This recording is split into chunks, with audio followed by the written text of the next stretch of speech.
Welcome to United Network News, the official news channel for CARE, the Center for Amity and Restoration of Earth. I'm Sunny Galt. At UNN, you get the real news. Through our field messengers, we show you the truth about what's really taking place in our communities.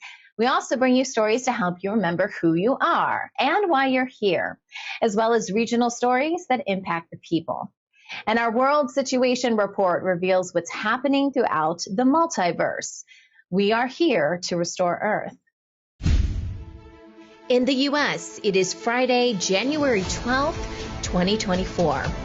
We're taking a trip back in time. This museum in Nevada has a unique display of items found in the Grand Canyon from the Hopi tribe, giving us a glimpse into their culture and traditions.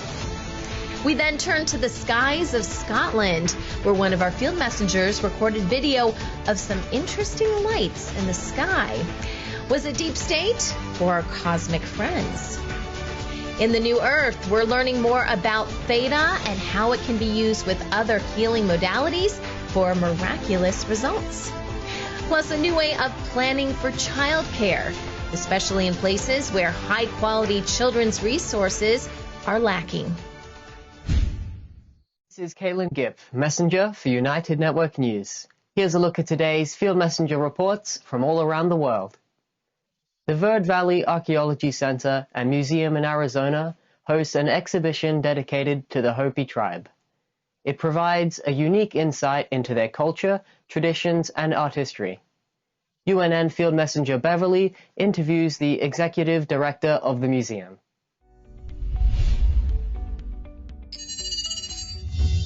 Hello, this is Field Messenger Beverly for United Network News. And today I visited the Verde Valley Archeology Center, which is an educational center for the Indigenous natives of the central Arizona area, which were the Hopi Indians. And I had the pleasure of meeting with Monica Buckle, who is the executive director, and will tell us about the museum. So our museum, as I mentioned, is an archaeology museum. So we're stewards to over 80,000 ancestral Hopi artifacts, remnants, and textiles.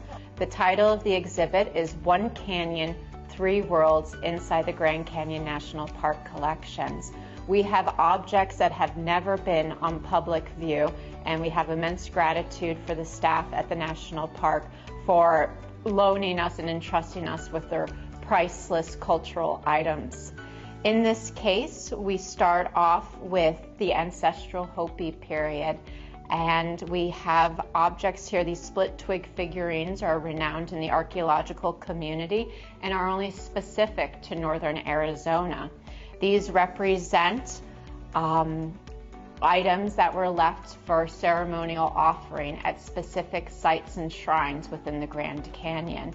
So in this exhibit case, we have on display objects from ancestral Hopi that lived in and throughout the Grand Canyon region. If you come closer with the camera, you can see the holes at the bottom of the vessel that was used to strain items. Oh, yeah. I'm Field Messenger Beverly reporting for United Network News. The mysterious lights in the night sky make you wonder whether our galactic neighbors are throwing an intergalactic party? UNN field messenger Debbie ponders about the celestial lights she sees in her sky. Hello UNN, field messenger Debbie here, reporting from my front garden in Dumbarton in Scotland. I've seen these crazy lights here. Last week I looked out my window to get some fresh air at night, and just behind me here there was a cloud, and I thought, I recognise that cloud. Well, how can you recognise a cloud? And it records, and right enough, here's these lights inside the cloud starts like flashing, as you can see in the footage. So then, previously to that, the reason that I'd looked at the cloud that had caught my eye was as you can see in this other footage that I got, there was another light show. There was quite a lot of activity that night. I mean, I also seen a disc spinning. I mean, I can't describe it. It's some kind of energy kind of thing. It just was vanished before I could even look, before I could even get the phone out to record it. So I was curious, so I have asked about. I got some blank expressions and I got some funny looks. But I did get one person, she said that she had seen some light activity in the skies too, so... What do you think they could be? Is it deep state deception? Or is it our friends making their presence known? Answers on a postcard. And lots of love, that's me, over and out. Mwah. We want you to become a UNN field messenger. These are everyday people just like you who want to make a difference in their community. You don't need any special training or equipment. Just use the camera on your mobile phone and show us what's happening in your area. You send us your videos and our production team will create the report for you. For ideas and inspiration, we encourage you to join our new Field Messenger group on Telegram. Our new website is now up and running at unitednetwork.earth. You can submit your Field Messenger reports directly through the Field Messenger tab at the top of the page. You can also email your reports to our new email address at fieldmessenger@unitednetwork.earth. Hello, I'm Susan from Sweden. Wanda Michael from Eastern Uganda, Africa. Hi, I'm Tim from Vancouver, Canada. I'm Titeshwar Hogao from Manipur State, India. I'm Gumba Abasi from Southeast Nigeria. Arnaito Chakrini from Western Uganda, Mbarara. At United Network News, you are the news. My name's Christina, Field Messenger, report first one in the hurricane down here in Southern California from Mexico. Real people reporting real stories from all around the world. At UNN, our field messengers are changing the face of news. This is Jason from United Network News. We're going to be doing some aircrete building with new technologies that allow us to live in comfort and also off the grid. Take the next step in changing the way the world gets the news. Become a UNN field messenger today. I am Michelle from South Africa, and we are the United Network News. I am United Network News. I'm United Network News. If it is going to be, then it's up to me. If it's going to be, it's up to me. Si va a ser así, depende de mí.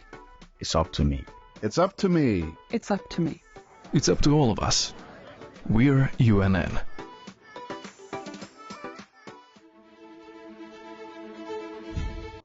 We've been talking about theta brainwaves, a state of consciousness that allows you to connect directly with the Creator. When you co-create with God or Source, anything is possible. It can even heal sickness and diseases. And you can also pair theta with other energy healing modalities for maximum impact. Michelle Ann Phillips is a theta healing practitioner who's also part of our care community. So Michelle is back with us. We're talking about theta. And Michelle, I know we can use theta to heal ourselves, but how does this work in conjunction with other healing modalities? That is a great question.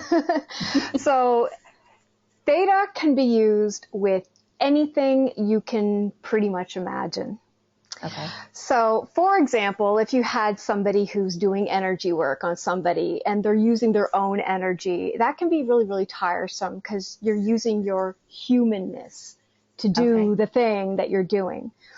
When we go into theta, we're doing everything through the Creator of all that is, and we're using Creator's energy.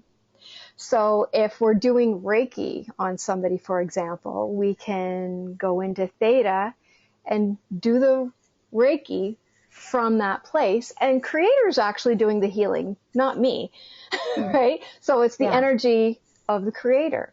If we had like a shaman, who typically shamans take on the disease or whatever the problem is in their own body and they alchemize it and transmute it. Well, that takes a lot of energy. Sure. And so I know shamans who will go up into theta and do it through the creator of all that is. And then they're just not so tired afterwards because they haven't used their own energy. They're using creator's energy to do the thing. And creator's so much better at everything. so like even if you were a doctor or a nurse, even you could connect in Theta and say, okay, well, creator, what is my best path forward in helping this person? Right. So you can use it with allopathic medicine. You can use it with energy healing. You could even use it in your cooking. Like, oh, creator, what are the best ingredients and how can I infuse love and compassion into every morsel that I am currently creating? And then when you witness it, because everything is through the magic and the power of witnessing, according to the quantum science and the physics behind it all. So you just add that energy of source into everything you do. You can even program your bed to support you in having a good night's sleep, to support you in healing, resting, and rejuvenating. There's my necklace. I can program the stone in my necklace to support me in having clear, calm communications with people.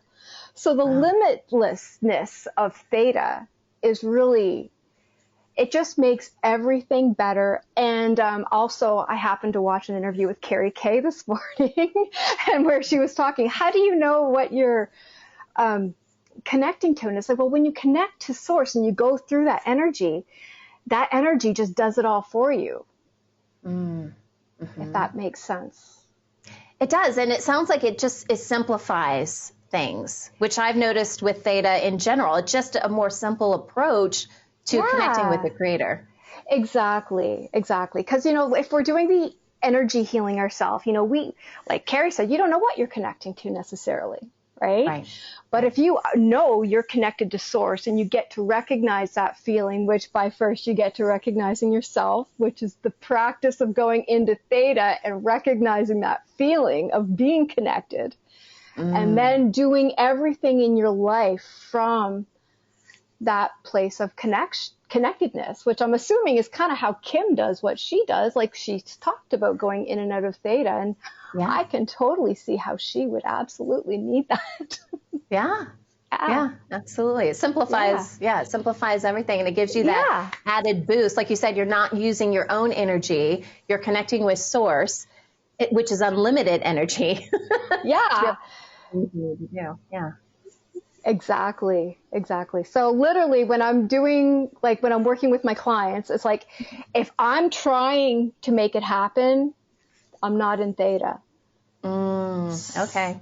Right? Because I'm not the healer. I am not God. Okay. I am just me, but I can connect and ask creator, okay, why does this happen? What needs to be changed? How can we make this better? And that feeling. And then you get that frequency, which you learn to translate into your next steps and how to move forward in the highest and best way, which is kind of a caveat I put on every one of my downloads. Is everything's always in the highest and best way. Of course. Well, for many people, finding affordable quality childcare poses a significant challenge. One potential solution is for parents to establish cooperative groups. By pooling their resources, whether it be time or money, parents can support each other within the cooperative framework. This approach proves especially valuable for individuals residing in areas where access to sufficient high-quality daycare is lacking. Almost half of the U.S. population resides in so-called childcare deserts that offer inadequate or non-existent daycare options. While free or public alternatives may exist, they are often limited to low-income families. The establishment of a cooperative program becomes an excellent option, prioritizing safety, quality, and building parental trust. As co-owners of the cooperative, parents remain well informed and actively engaged in their child's care. Their involvement extends beyond setting guidelines as they share their unique activities, skills, and hobbies with the children at the center. The Cooperative Childcare Program also presents the advantage of low startup costs. making it a more affordable option compared to commercial childcare businesses. With an increase in home-based childcare programs, parents no longer have to make the difficult choice between their careers and providing quality care for their children. Taking the necessary steps to enhance accessible and affordable childcare options is crucial for the overall well-being of families and communities alike. In the heart of Seoul, South Korea, there is a little neighborhood known for its inexpensive food and services, a refreshing change from the city's usual cost of living. The local restaurants, often run by older generations or their families, keep costs low with a limited menu, maintaining operations even on holidays and adhering to traditional cooking techniques like using briquettes. Lower commercial rents, almost half of nearby areas, also contribute to the affordability. The area's pocket-friendly nature has resulted in increased visitor traffic, especially amongst those aged 60 and above. Although the average credit card transaction is half of what you would find in wealthier parts of Southern Seoul, these restaurants still post competitive monthly sales. Interestingly, the area is gaining popularity among the younger crowd, thanks to social media posts advocating budget-friendly enjoyment. These younger customers, attracted by the low costs, join the older demographic with financial constraints, forming a unique clientele.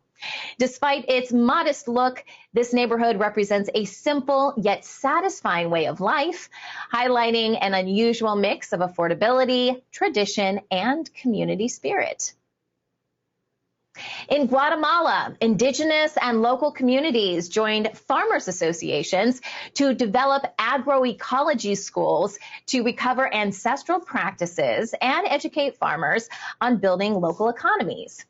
Agroecology covers a wide range of techniques, including seed saving, rainwater harvesting, fish ponds, and natural fertilizer production based on traditional knowledge.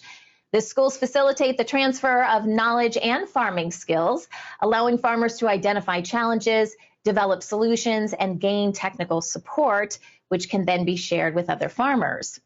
The curriculum is largely shaped by the participants themselves and includes both theoretical and practical classes. Students decide what they want to learn in this collaborative learning environment. Various solutions to farming problems and experimental techniques are explored.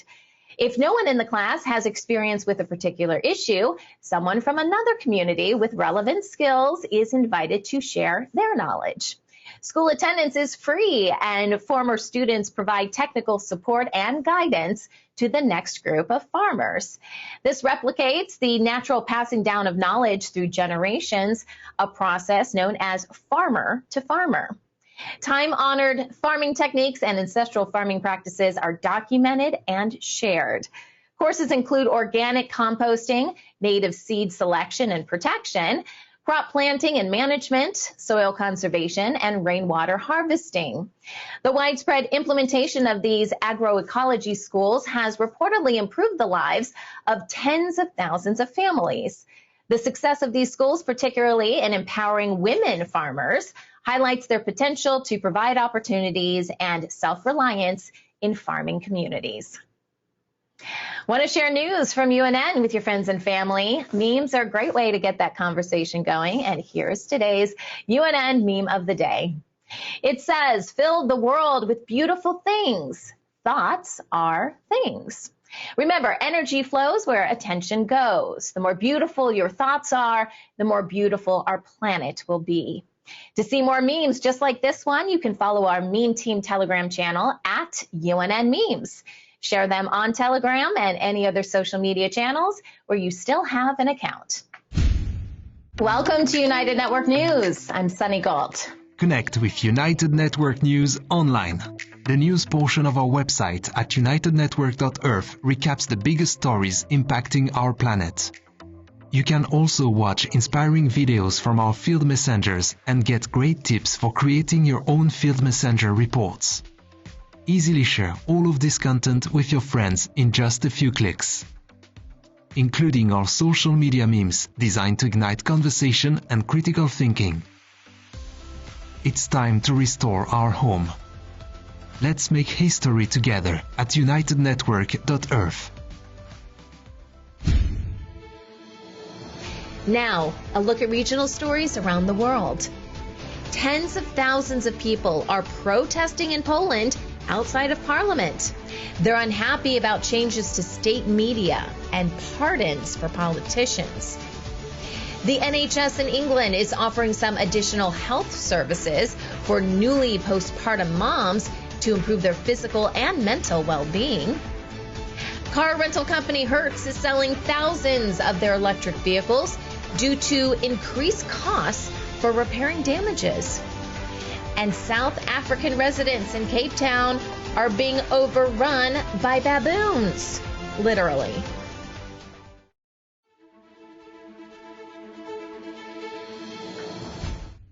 Thousands of opposition supporters gathered outside Poland's parliament to protest against changes to state media and the imprisonment of 2 ex-ministers from the previous government.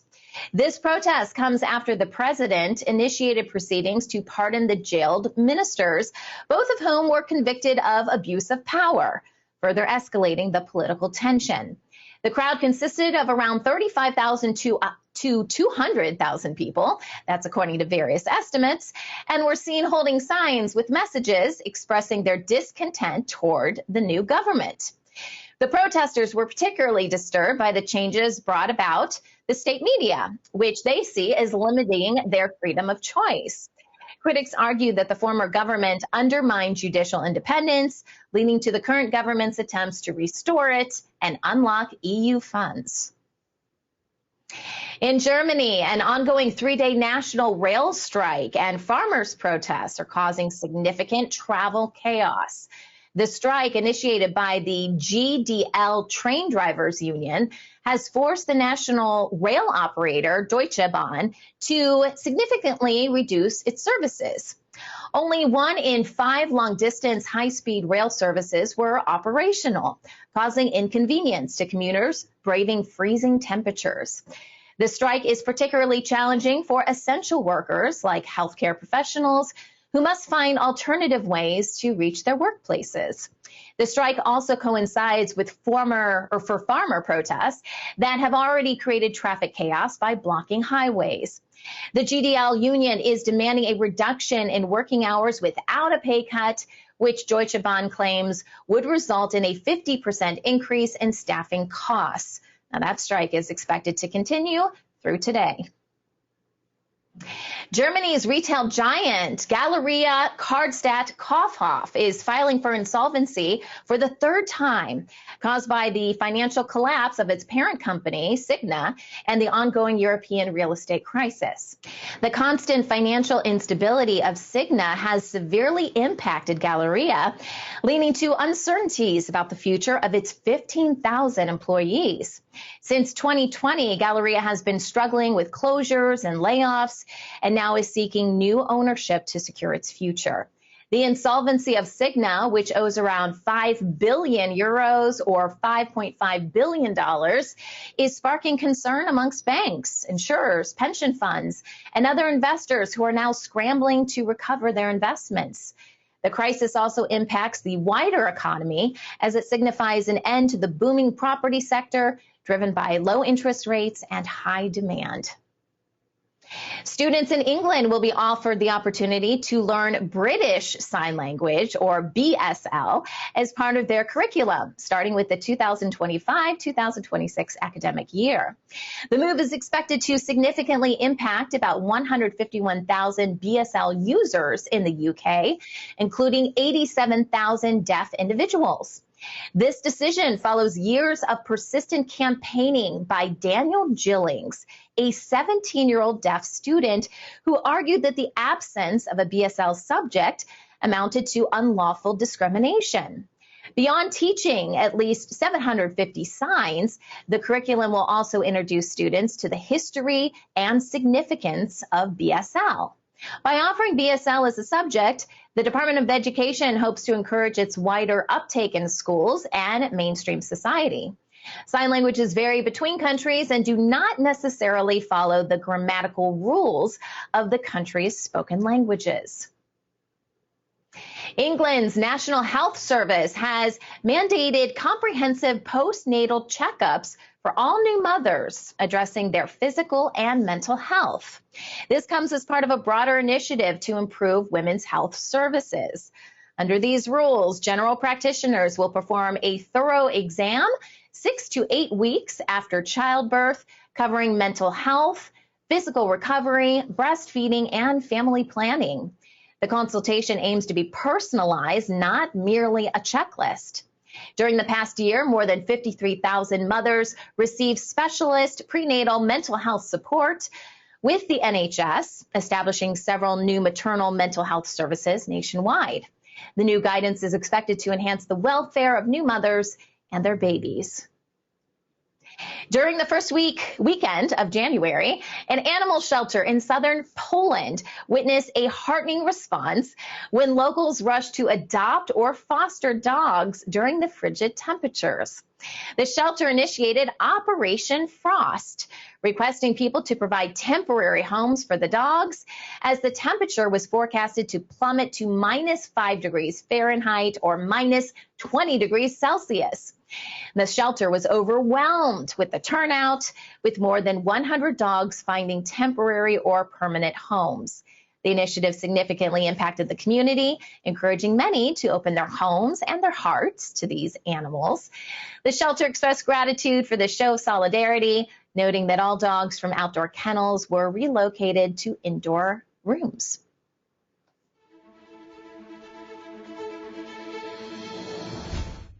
In the Argentinian region of Jujuy, indigenous communities are facing severe consequences following clashes over lithium mining and land rights. The government's progressive reforms have led to police violence, intimidation, and increased criminalization of protesters, leaving residents living in fear. The local communities expressed their concern about the detrimental environmental impacts of lithium mining, specifically water contamination. Forced evictions and home demolitions are commonplace, with authorities pressuring locals into signing agreements under false pretenses.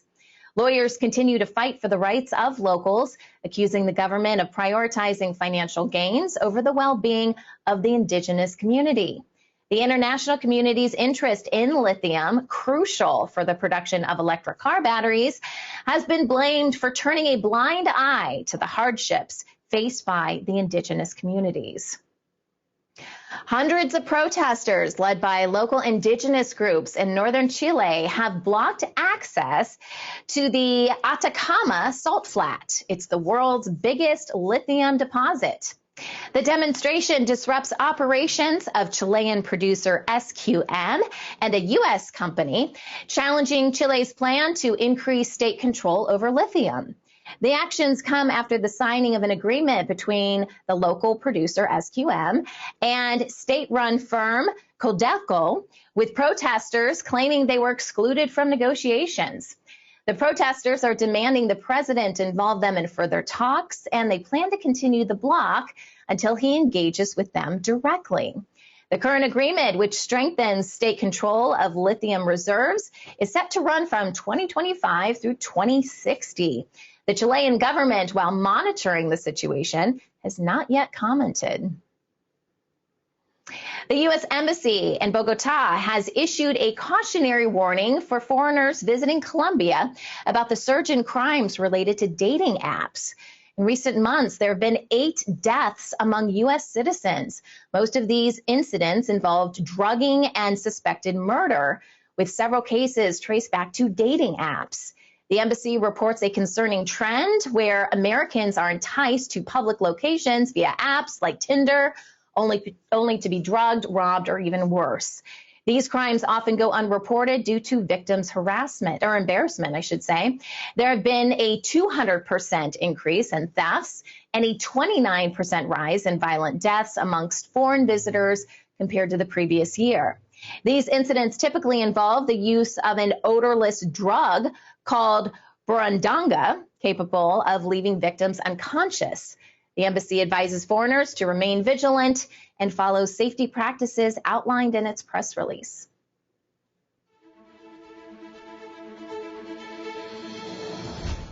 Iran and Russia have moved away from the Western-operated SWIFT system, a global banking communications network, to a direct interbank transfer mechanism.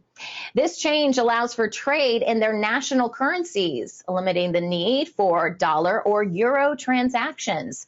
The move is a direct response to Western sanctions that disconnected key Russian banks from the SWIFT network and targeted both countries with financial restrictions.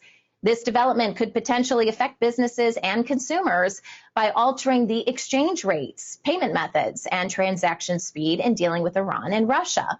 It also signals a growing trend of countries seeking alternatives to the Western financial systems amid political tensions. PepsiCo, a U.S.-based company, has regained its patent for the FC5 potato variant used in its Lay's chips, which was previously revoked by India's Protection of Plant Varieties and Farmers' Rights Authority. The decision, reversed by the Delhi High Court, impacts a group of Indian farmers who grow this specific variety under contract from PepsiCo. The farmers sell their produce to the company at a set price, providing them with a stable income stream.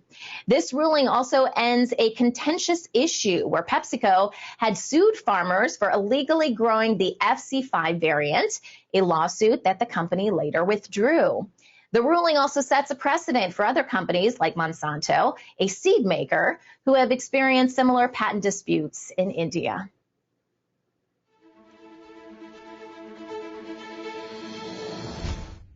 Starbucks, a leading coffee house chain, is facing a lawsuit over allegations of false advertising about its ethically sourced coffee. The National Consumers League has accused Starbucks of misleading consumers, referencing instances of labor abuses reported in the media. These include a case from a Brazilian coffee farm where workers, including teenagers, were subjected to harsh working conditions, and a report about severe labor abuses at a Kenyan tea plantation. Starbucks has defended its practices, saying it is committed to ethical sourcing and has strict guidelines in place. However, the National Consumers League argues that Starbucks' certification program does not guarantee ethical sourcing. The group is seeking legal intervention to stop Starbucks' alleged deception advertising and compel the company to launch a corrective ad campaign. Google, the tech giant, has announced significant job cuts across several teams, affecting hundreds of employees. This includes the voice assistant, hardware, augmented reality, and central engineering teams, as well as the departure of Fitbit co-founders James Park and Eric Friedman. The company has not revealed the exact number of employees affected. This move is part of Google's strategy to increase efficiency and align resources with primary product priorities. These layoffs come amidst Google's shift towards generative AI technology intended to enhance the capabilities of its virtual assistant services. Hertz Global Holdings, a major car rental company, is selling 20,000 electric vehicles, or EVs, including Teslas, from its U.S. fleet due to higher damage-related costs. This move comes after Hertz's plan to convert 25% of its fleet to electric by 2024. The company's decision affects investments, with Hertz shares falling by 4% and Tesla's by 3%. The sale is also expected to result in $245 million charges related to the depreciation of in the fourth quarter of 2023. Meanwhile, consumers could find affordable second-hand EV options as Hertz sells EVs for almost half their original price. However, this move suggests a challenging path for EV growth as higher ownership costs and slowing sales prompt companies like General Motors and Ford to dial back production.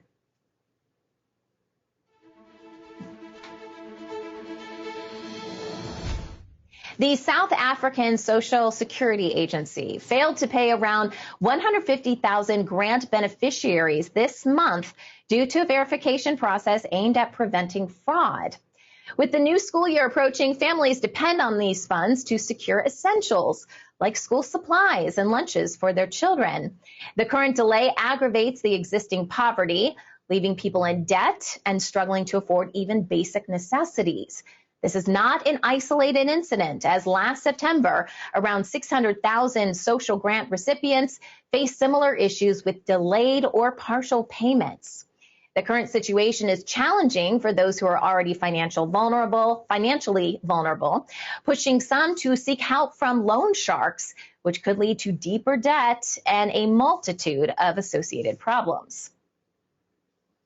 South Africa-based company Renergen is poised to become a significant player in the global helium industry, with a unique potential to mitigate the current helium shortage and positively impact various industries.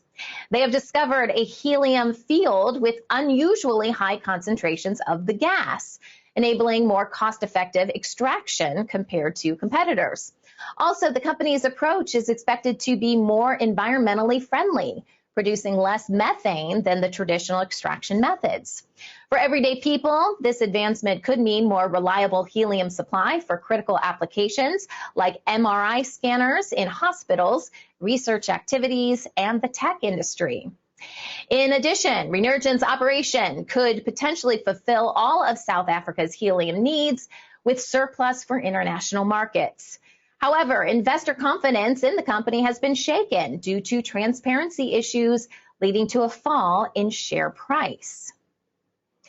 Cape Town residents in South Africa are facing a unique urban conflict as Chakma baboons, which are native to southern Africa, have begun to invade the city's boundaries.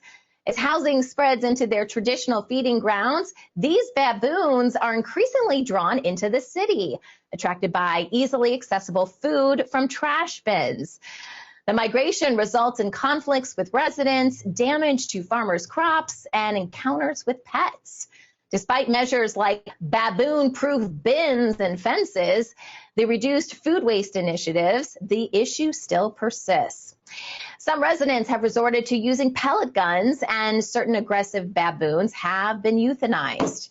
To further address the problem, the city announced plans to build more fences to keep the baboons in rural areas. However, conservationists fear this could lead to the disappearance of the baboon population from surrounding natural areas. Want the latest updates from UNN? Be sure to follow our channel on Telegram called United Network News Channel. This is our official Telegram channel. It's where you'll find direct links to our newscasts and our in-depth field messenger reports. And we also want to tell you about CARE's newly ratified new Health and Wellness Department. You can connect with the Center for Health and Wellness of Earth, or CHWE community, by joining their Telegram channel. Simply search for Center for Health Wellness of Earth. CARE, the Center for Amity and Restoration of Earth, will be adding several channels over the next several weeks, where you can join the conversation in different areas of restoration. And now, the World Situation Report with Kimberly Gogan from the Office of the Guardian. Who is the Global Intelligence Agency? Did you know it existed for over 3,000 years? And why Kim has the highest clearance in the world when she took it over in 2012 in preparation for the Black Sun contract expiration. Big payouts expected today fell flat. Find out why in today's report. And an update on monetary system changes. Okay, here's Kimberly Gogan with the Office of the Guardian. Hi, Kim. Happy Friday, Miss Sunny. Happy Friday. Yeah. How are things going? Not too bad, actually. We're making a lot of progress on the UNN front. Thank you to the entire team. Yes. So I'm looking forward to some new things coming out in the next week or two. The building of the app is going very well. It's probably 20-30% done already, and we just got access on Monday, so that's great. Yeah. So things are going really well for us. I also wanted to thank all our sponsors for, how do I say this, for purchasing advertising. We got to be careful here. Purchasing advertising. And we hope that this will also help your businesses as much as it's helped us grow and begin again. So yeah, we're going to talk about a lot of things today. And before I get into the what, I want to talk a little bit about myself and my personality. And so some of you have gotten to know me a little bit on the threads. So you know me as the fun Kim that's laughing and joking and blowing off things that people consider to be difficult circumstances. But that's just who I am. Now, to me, these things are not difficult circumstances at all. And you're going to learn about a little bit more about that today. But I wanted to point out one thing. A warrior, a real warrior of the light, fights with their heart. Their heart is what gives them strength. Their love for humanity, like my love for humanity, gives me strength. My love for Source gives me strength, guidance, wisdom, and many other things that you're going to learn about me today. I've been in a lot of strange circumstances in my life, and I want to explain them to you and not scare you, because there's some scary things here we're going to talk about that Kim has done. And I'm not just the smiley girl on the internet. But more to give you an idea on why certain circumstances are kind of, not really a situation to me. A situation is some of the things I'm about to explain to you. That's in part. In part, there have been people that have come and gone in the care chat that have talked about things like they're fighting the globalists and all of these things, and they're doing protests and whatnot. And although those things are important, because you can only do what you can do. But the things that I do are a little bit different. And a little bit more difficult. Things that I have used in the past to achieve these objectives and to earn all these scars were I do have the ability to remote view, which under certain circumstances becomes extra heightened. I have used this in the past to get in and out of buildings that I've never been in before. To run around cities I've also never visited before, to find my way in and out of things, to find out who's coming around the corner and maybe take a different turn, those types of things. And of course I use it to locate different things before I had the key intelligence and military system up and running the way that it is now. So that's part of it. Number two, most people, when their adrenaline starts pumping really hard, they start to shake. I mean, these are extreme circumstances. People start to shake. And for everyone and every human, that's different. That's a different response. For me, I've actually learned to channel my adrenaline, get my heart rate down to about 60. And then it's much easier for me to do that and channel my energy in order to have a more effective result against, for example, a larger physical opponent. Of course, Source is always there. And when you fight with God or Source, you never lose a battle. I would tell you that my first physical altercation in my life was when I was about 11 years old. And at that point, I started learning Muay Thai and a bunch of other types of fighting skills. At the time, it was illegal in the U.S. to teach it here. But we found a way to take it anyway. I was in a really bad neighborhood, and so there were some instructors that offered to teach some of us young people the arts. We spent hours and hours and hours learning how to pinch bottle caps with your fingers and fold them in half and punch your fingers through cans and all kinds of things. So it's not like I was actually formally trained by any agency or any military or anything like that. These were life skills I was learning to protect myself in a very bad neighborhood. And once you learn these life skills, they never go away. So there's a number of different things that I use and have used to protect myself. Mm-hmm.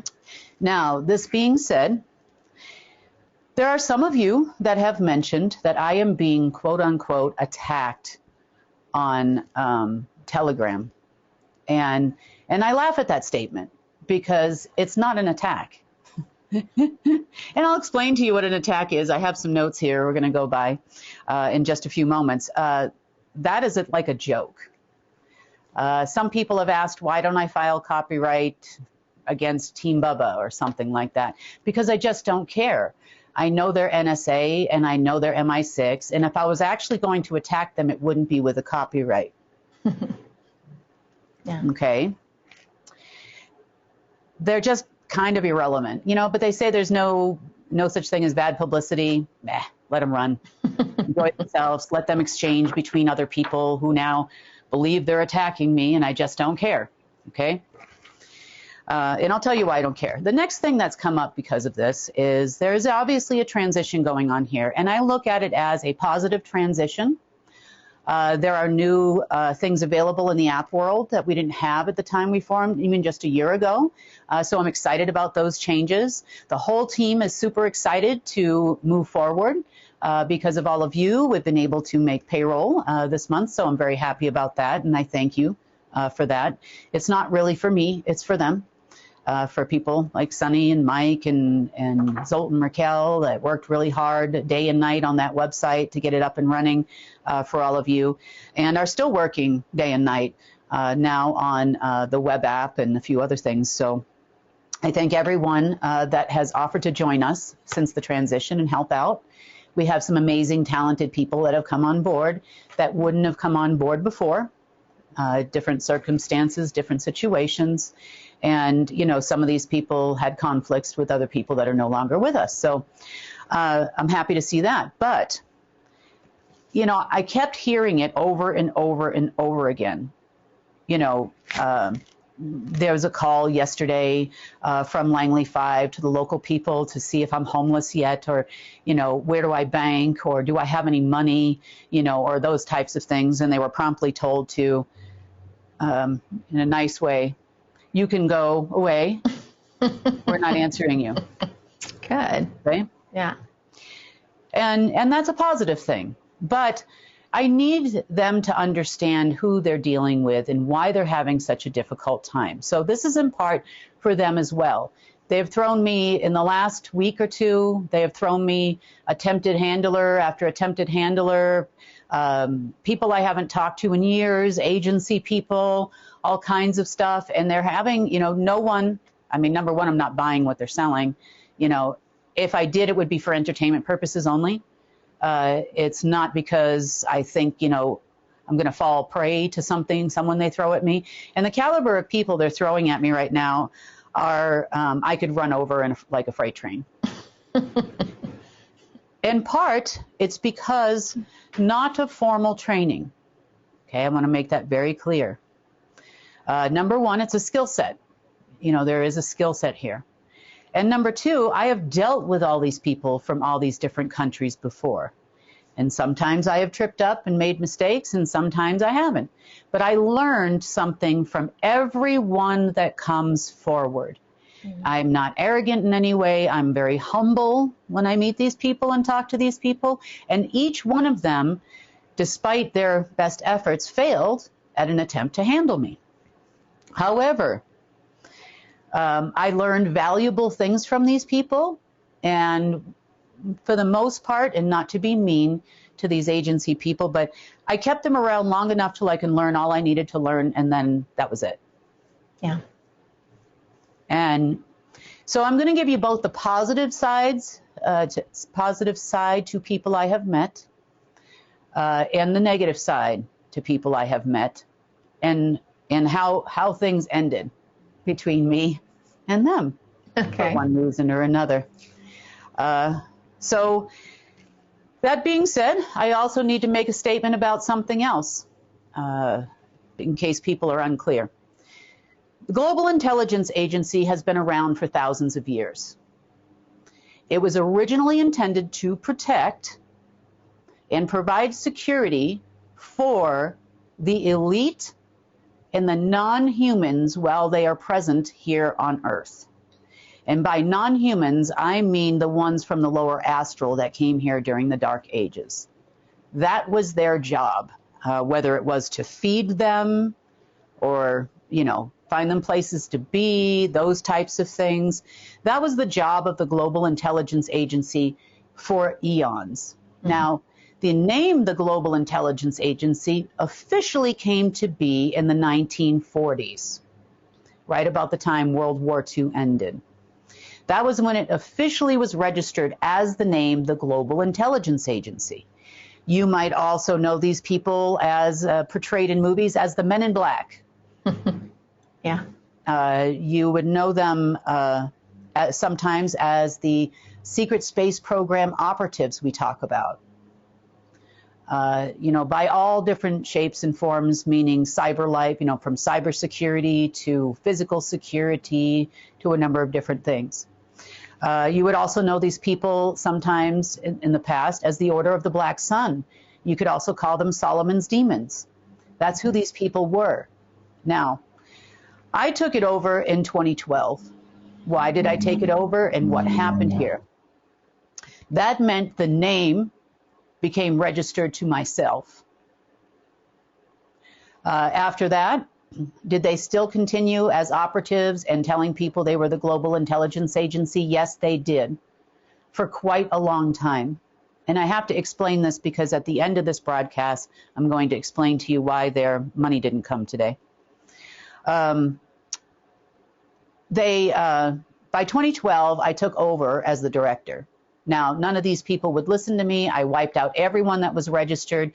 But unfortunately, these people individually had already been registered with nearly every intelligence agency on Earth in their systems. And they were also registered to places like NATO and other agencies. This is where you would see people like what I call Langley 5 or the 5-star generals. You would see a lot of different groups intertwining in working with or for the Global Intelligence Agency for a long time. So that's who they were. Now, since I've taken it over, and then I was able to gain more access since that time, by about 2016 to the Alpha system. Not that I didn't always have access, I just didn't fully understand how to use it. And it took me years to learn. So this was a process. It wasn't like I got a handbook like you do when you get a new PC and they tell you how to use a quantum system that spans densities and dimensions. Other factors as well, if you remember in 2012, at the end of 2012, we were all going to die. You remember that? We were also all going to die in Y2K. You know, we've been going to all die for a while now because nobody really knows what to expect. But it never happens, and we're all still here. And, you know, old texts or whatever it is that people are reading may not necessarily be true. We talked about that on Wednesday. Okay. Now, by the time I formulated the key intelligence and military system is when I started having more and more access to all intelligence and military systems worldwide. I could tap into anyone's intelligence agency, anybody's military, just like the Global Intelligence Agency used to be able to do, along with the NSA and the ACIO and a lot of people that we've mentioned before. So that gave me kind of a leg up on my so-called enemy. I also had access to the AVILP4 system and the Net6 system for that very reason. And I also knew when proposed paydays were supposed to be, not only for the Global Intelligence Agency, but also, you know, for other parties that would get paid as well. So I've been the director of the Global Intelligence Agency since 2012. I have the highest clearance in the world. I can make my clearance 10 billion if I want to, because I control the Global Intelligence Agency, and the Global Intelligence Agency has controlled all agencies worldwide and all militaries worldwide forever. Okay, since its inception, at least for 3 millennia. if not more. So that being said, that's how I bring you the information I bring you. That's how the key intelligence and military system does what it does legally.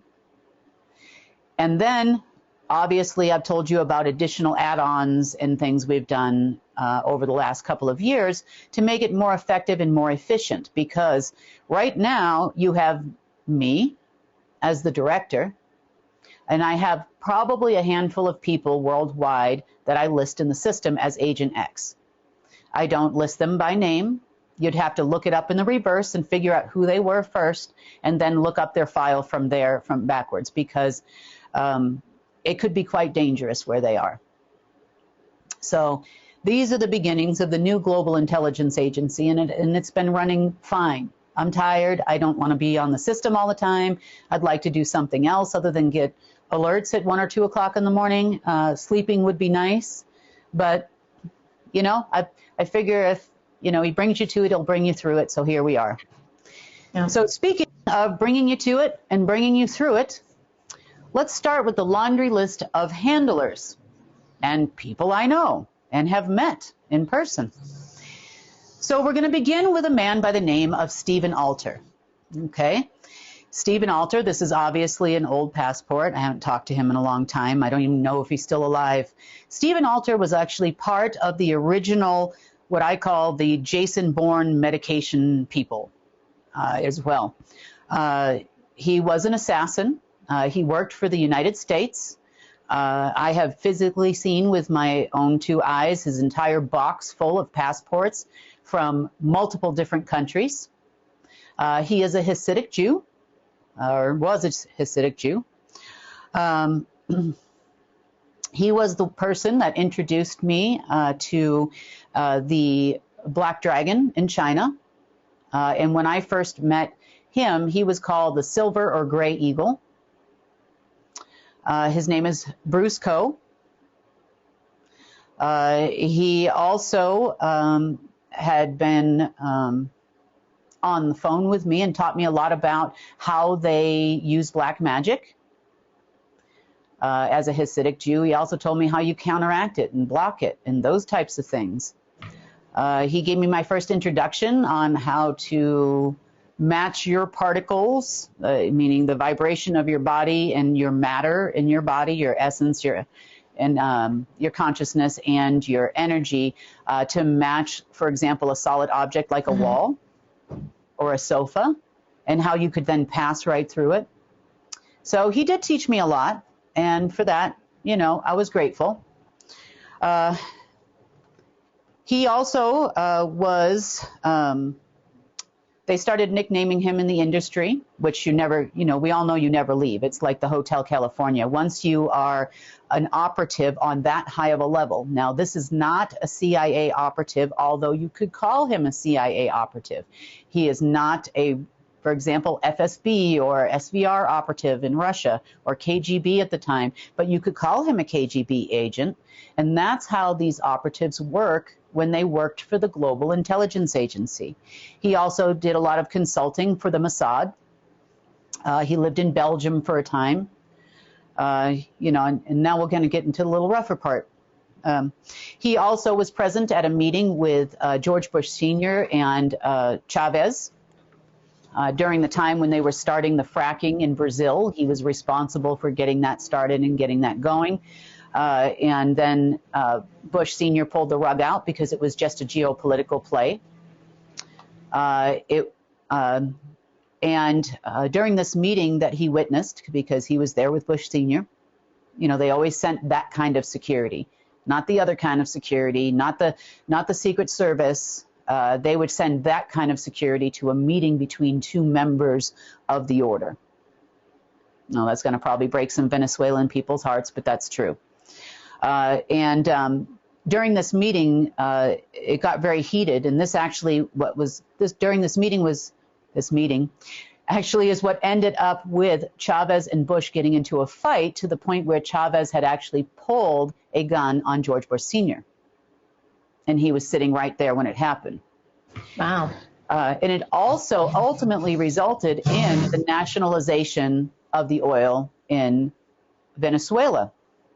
So what you're seeing happen today in Venezuela is an attempt to reverse that out with the generals of the Order of the Black Sun. You could also have called them in the past Global Intelligence Agency generals, being the benefactors of all the oil in Venezuela. So I've learned a lot, like I said, from all these people. I'm not saying they were good people, but you take what you need and leave the rest. So during his visit, he did come and visit me when I lived in Phoenix, Arizona. During his visit, he made several trips to the VA hospital. And I'm telling people this so that if you are Langley or working with Langley or thinking about becoming my handler with Langley, this information is for you so you can verify who he is and when he arrived in Phoenix, which was in 2011, and how many visits that person made to the VA hospital in Phoenix, Arizona. So you know my story is true. Otherwise, how would I know this? Next, he was on a phone conversation in my home in the other room with Mr. Coe, with Bruce Coe, the then Silver Eagle turned Black Dragon over there. And he told them that he could probably get me to marry him. Oh, gosh. Mm-hmm. You know, and I'm in the other room going, no, I don't even like you really, you know. I mean, I didn't. I couldn't stand him. I tolerated him because he was teaching me a lot of things I needed to know, which did come in handy later on down the road. But he broke, let's just say, my last button when he asked me then that following day, you know, and I said, absolutely not. He asked you to marry him. And that's what you're saying. He asked you to marry him the next day. Yeah. So that became apparent that was not going to happen. We began fighting quite a bit because this was just ridiculous to me. Then he went after my daughter. Wow. Yep.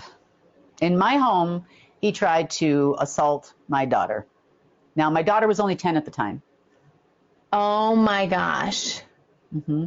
Anything for the bloodline, right? Anything for the bloodline. Just got to get into that bloodline some way, shape, or form. And I also heard him saying that he thinks that the daughter, my daughter, trusted him to the same person, and that he could get the daughter for sure.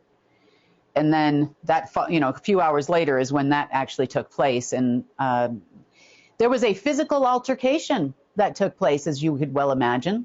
Mm-hmm. And let's just say in a gentle way, he was no longer welcome in my home.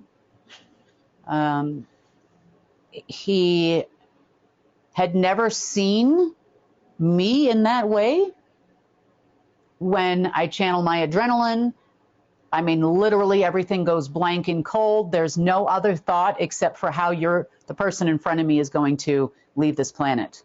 Wow. And what's the best way to do it? And I start calculating it really, really fast. Okay. So he basically ran out the door. I never saw him again. He made a few other attempts to contact me, and that was the end of that. So this happened in 2011. Prior to that, we have a picture I posted on Telegram. This picture was taken by me in 2010 in Hong Kong, and the person you see there, the Asian man, is the one they call Dr. Lee. He's also known as Grandfather, and he also serves as a walk-in for Inky and Lil and Marduk, possibly also Anu.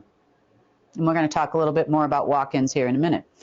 The person in the middle is a man by the name of Daniel Weisenberger, and I'll get into more about him in just a little bit. And the person on the far right is, I'm going to say his last name wrong, his name is Asher Chichivijan.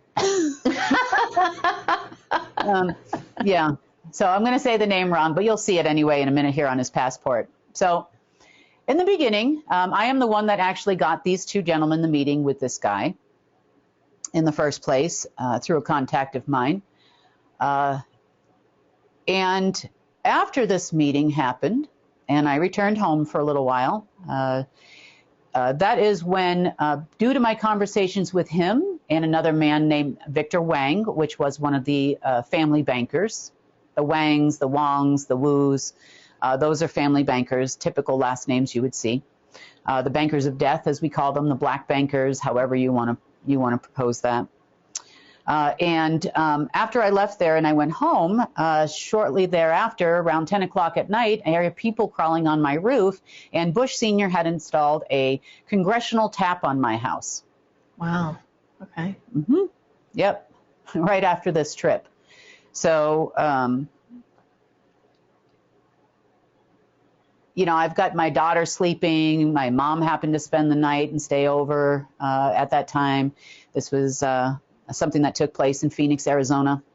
Do you think Bush, Kim, did Bush know who you were, like in the master plan here? Or do you think he had limited information?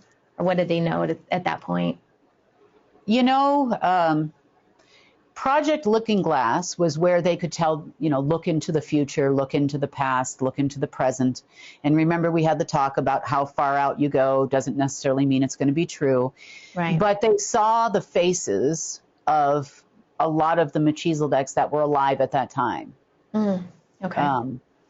And yes, I would say from about 1983, that happened during the CIA's program where they were collecting DNA from trash in specific areas based on the readers of the looking glass and what they saw. You could also call these readers the real women. So that I would say yes, to some degree, but unless you're actually doing something, then you don't really hit the radar, so to speak. And by doing something, I mean getting on a plane and flying to Hong Kong and meeting with some Asian family members. That kind of does it. A flight that I took in London in 2008, you know, that kind of does it. Why would Nathan Rothschild care if I lived or died? Why would he invite me to Thorn Country Club? You know, why would all those things have happened? You know, they knew more about me than I knew about me, you know, at this time. And to be flat out honest, you know. Yeah. Okay, let's talk about the next guy. And these are just a few of who I had passports for. We're going to talk about Asher, one of the people in the picture.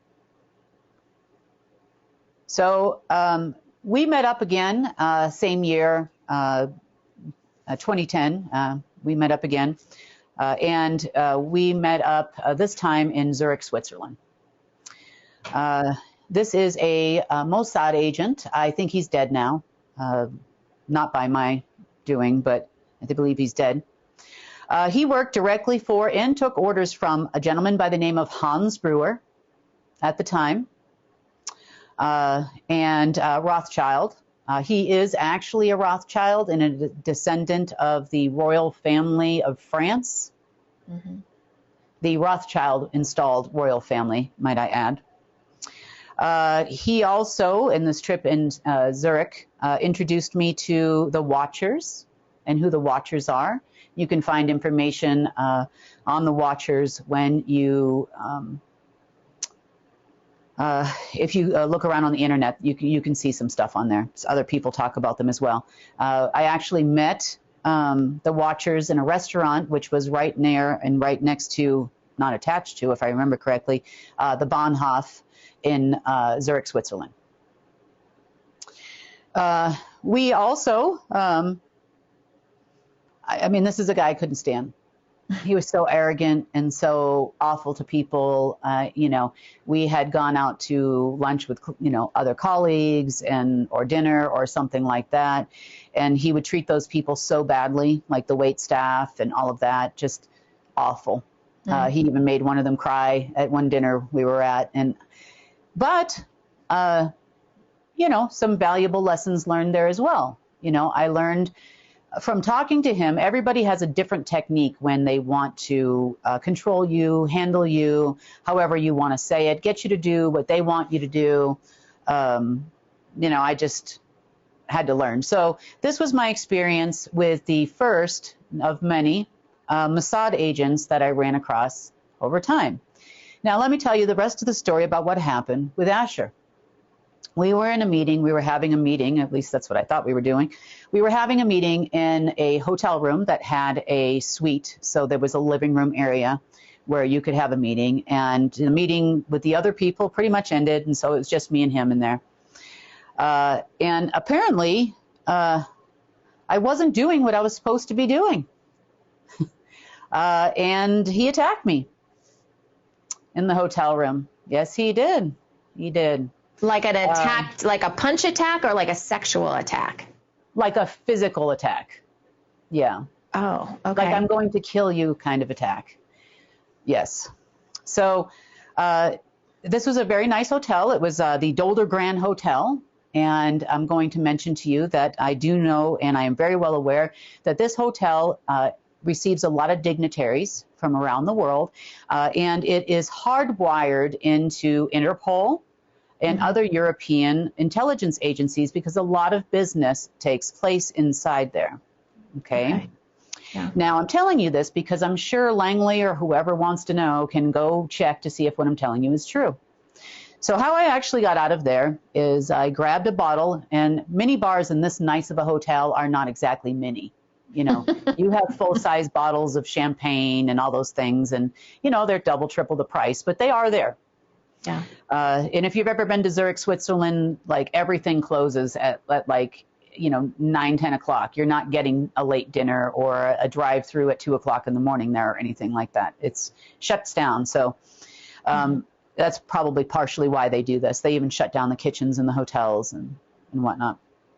So I grabbed a bottle of wine. I smashed it on the stone floor in the newer wing of the Dolder Grand Hotel. This is where this took place.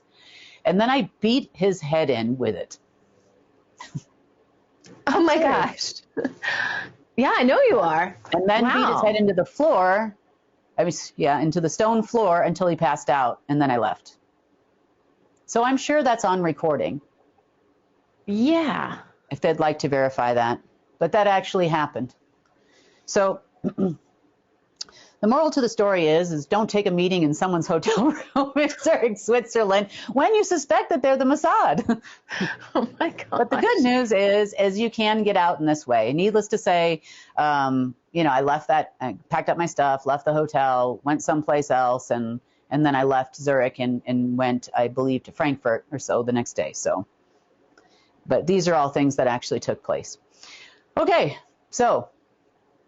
Sorry, Sunny, if I scared you. You did not know. I'm glad you can take care of yourself. But it's just, that's kind of a traumatic thing to go through. That's kind of what I was thinking is like, my gosh. You know, there are things that happen in life that teach you lessons. And that's what I call it. I'm not one of those people that hangs on. I believe that fear is a useless emotion. It never stopped or started anything, but it will stop you from doing things and moving forward, you know, in your life. Traumatic events that happen to people are fear-based things you're holding on to. And as difficult as it is, you have to let them go.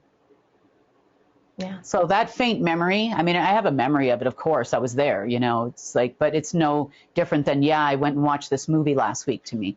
It doesn't have a root, an emotional root at all, because there's many other events like this. I'm just pointing out a few people that have come and gone in my life just to tell you a story and paint you a picture. So anyway, the next time you feel the need to defend me on Telegram, although it's very nice of you, it's just think about the broken bottle. And if just think about that, put that picture in your brain of him doing all of this stuff. And there's more. We got more for you. But put that picture in your head and just realize that someone trying to make a video of me or something is just so stupid. And if I did want to attack some of these people, trust me, it wouldn't be on Telegram where I can just go, take that.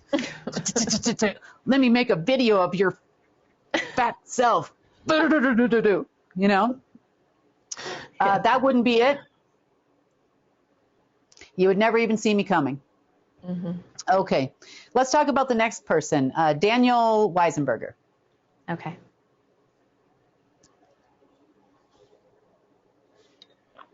Sorry, I took a sip of water there. Okay, Daniel. Daniel is a German SS officer. He also worked directly for Hans Brewer, aka Rothschild. Hans Brewer is more one of those people that is on both sides. Oftentimes you would see the black son marrying into the Rothschild families and vice versa. And that happened quite often. If you recognize this last name, you'll also recognize other people in history who probably around World War II time, people in and around Hitler. It's, you know, it's a family name. And of course, this man is no exception. We met for the first time physically in person. We talked on the phone many times, but we met in person at the Intercontinental Hotel in Frankfurt, Germany, towards the end of 2010. It would have been end of November, beginning of December. We had some meetings there. He also introduced me out at dinner one night to a man that built the back server system, not the alpha system, the back servers, the hidden black servers, so to speak, for JP Morgan, to which I proceeded to get this guy really drunk, flirted with him a little bit, and he told me all about how he did it. Very easy, very simple, okay? Daniel, on the other hand, was just trying to get me together with one of the trustees for the Omega system or the order, so that I could trigger Alpha and she would trigger Omega, and we'll talk about her in a minute. Daniel also introduced me to a group called Lodge 999 while I was in Germany. Lodge 999 is based in Germany.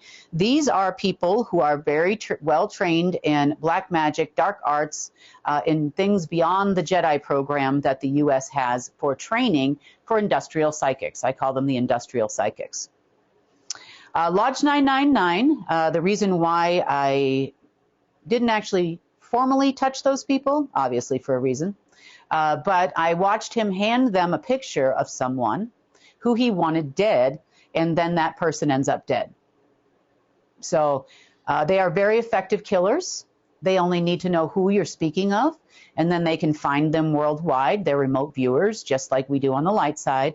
They are remote viewers, and they can kill people at a distance. Yes. So, of course, I had a long conversation with Daniel as well about, wow, that's fascinating. How does that really work? You know, and all of those types of things. And he kind of explained to me sort of how it works. So guess what? You can do it with the light, too. It amazes me that these people are so willing to talk about stuff. Like when you were talking about the first handler you had, I'm like, why is he divulging anything? Because when I think of a handler, I think of someone that just tells you what to do, and then you just do it. But no, that's not how it works. Okay. See, they have to first establish trust, and a trust can be established in a number of different ways. Giving information to get information is one of those ways. Yeah, I see that. So, you know, he was in it for the long haul. Yeah. Daniel, not so much. He's was very German, very abrupt, very hot-headed, to say the least. I also ran into him and Asher in Russia as well. I met them at that time in the lobby of the Ritz-Carlton Hotel. They were trying to be my go-between between myself and, let's just say, Russian people, some Russian people that were there. Some, I would call them old KGB guys, which I can, but sometimes they're not. Do you know what I mean? You talked about operatives, okay. Yeah. And also with the Omega person, trustee person, you know, the orders trustee. Right. Now, again, I can be extremely frustrating with these people. I mean, I can be very, very frustrating to deal with. Because number one, the truth will drive you crazy.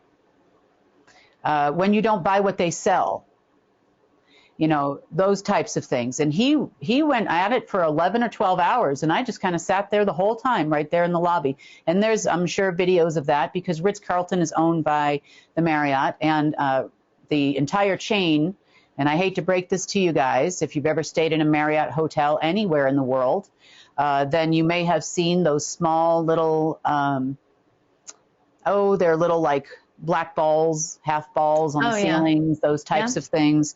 Yeah, you've probably seen those. So those are cameras, and they are a direct feed into the FBI, the CIA, Interpol, depending on where you are in the world, and all their partners.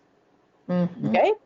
So everything you've ever done in a hotel room, sorry to scare you, is on a live feed to agencies. And this was long before the advent of Echelon. Wow. Yeah. Mm-hmm. So sorry to scare you there, but that's true. Also, everything that happens in the lobby of hotels and everything, obviously. The Ritz-Carlton and Marriott had a deal with the Russian government in the underground facility underneath the Kremlin, where they would also receive all the feeds and everything too, because, you know, that was in there from the USSR days. It's been there for a long time in those buildings. No surprise here. You know, it doesn't bother me. I don't do anything in anybody's room or a Zoom room or any other room that I could care less if the entire world ever saw. Be like, yep, there's Kim naked taking a shower. Yep, she takes a shower. She's clean, you know. I don't embarrass at all because I know these things. So you would live your life literally locked in a closet if you knew just how far they went to surveil humanity. Mm-hmm. It can be done through your refrigerator. It can be done through your smart dryer. It can be done through your television set.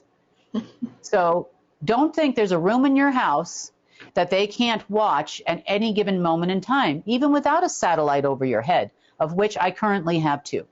Yeah. Okay? 24 hours a day, 7 days a week, I have 2. So don't think, you're either going to, you know, when you know all of this stuff, you're either going to continue to live your life, or you're going to go hide in a closet somewhere, because you're never going to have any privacy. And especially if you're me, there's no such thing. This house is on infrared. I know that. I know they hear everything I say in this house locally, which I expect them to. And sometimes I have conversations right from my living room in my pajamas with these people, and they know it too. That's awesome. Yeah. You know, I'm not under any delusion here, and I have nothing to hide, so I just don't care. You know, people are like, well, you know, did you ever have any kind of relations with people? You know, that kind of thing. Well, yeah, sure I did, you know, throughout my life. Of course I did. You know, do I know that they had a videotape of it? Yes, I do know. Mm-hmm. Do I know that it did happen here? Not in this house, a different house. It happened here. And am I aware of the fact that I got a phone call the very next day from someone in the United Kingdom who worked worked with MI6, but wasn't MI6. So another operative that I know. His name is Johnny. And he called me and told me, hey, I saw your tape. Oh, gosh. So do you see how fast it travels? So there's really nothing anybody can put out there about me that's going to embarrass me in any way, shape, or form. I just don't care. I'm sorry. But, you know, when you get past all of this stuff, there's nothing another human in the world can actually do to embarrass you in any way, right? But for some reason, Langley 5 seems to think this could work to break me down. Yeah. Yeah. Okay. Sure can.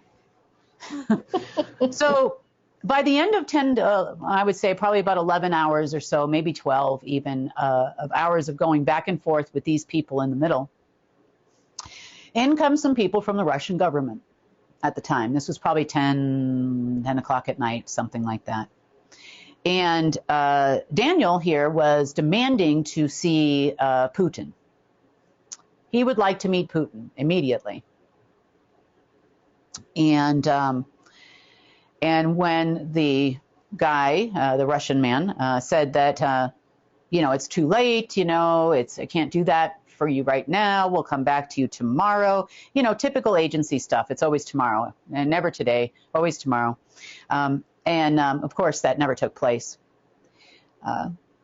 And he stood there in the middle of the hotel and screamed at the top of his lungs, if I do not see him right now, in my best German accent, if I do not see him right now, I will shut down the whole financial system of Russia. Just like that. I will do it. Oh my God. Now, bear in mind, I had been twisting this man's brain all day long. Okay, so he was really already pretty frustrated. Yeah. And that was actually purely intentional on my part, because I just really wanted them to go away.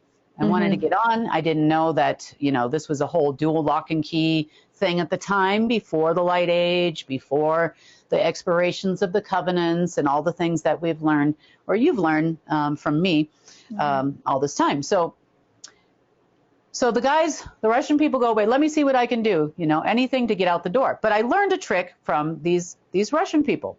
Okay. What they would do is they would carry multiple cell phones on their person at all times. And if you wanted to get out of a situation, what you would do is you would have your other phone number kind of like on the ready and the one in your pocket. And so you would hit the button, and then your other phone would start to ring, and you'd pull out a tissue, pretend like, you're blowing your nose, you were getting a tissue out of your pocket. Oh, this is Jesus Christ calling me. I have to go take this. I'll be back. And then you put the phone up to your ear and you walk out and you start talking, right? Yeah. Oh, thank you, sir, for calling me. Oh, you want to walk on water again? Okay. I'll get the camera. I'll be right there, But the point is that that's a pretty cool trick, right? Yeah. I watched him do it when he was doing this thing with Daniel. He was frustrated. Hey, I get away from them too. And I was like, that's brilliant. So me being me, I'm like, well, I'm going to go down and get myself a throwaway cell phone down the street here, tomorrow morning, first thing. Yes, I am. I'm like, I'm going to do that. Like that is. So I learned something, from the experience of watching him running around. He's like 6'5", and he's running around like a crazy person in the lobby of the hotel. So I'm just sitting there and I'm drinking a coffee and I'm watching this all happen. Then finally he sits down and he starts getting in my face and starts yelling at me. Now that was a bad idea. I had already dealt with him for 11 to 12 hours. I mean, I literally got into this person's face because now my adrenaline's being channeled. Remember what happens to Kim. This is what happens. That's the way my body naturally starts to go now.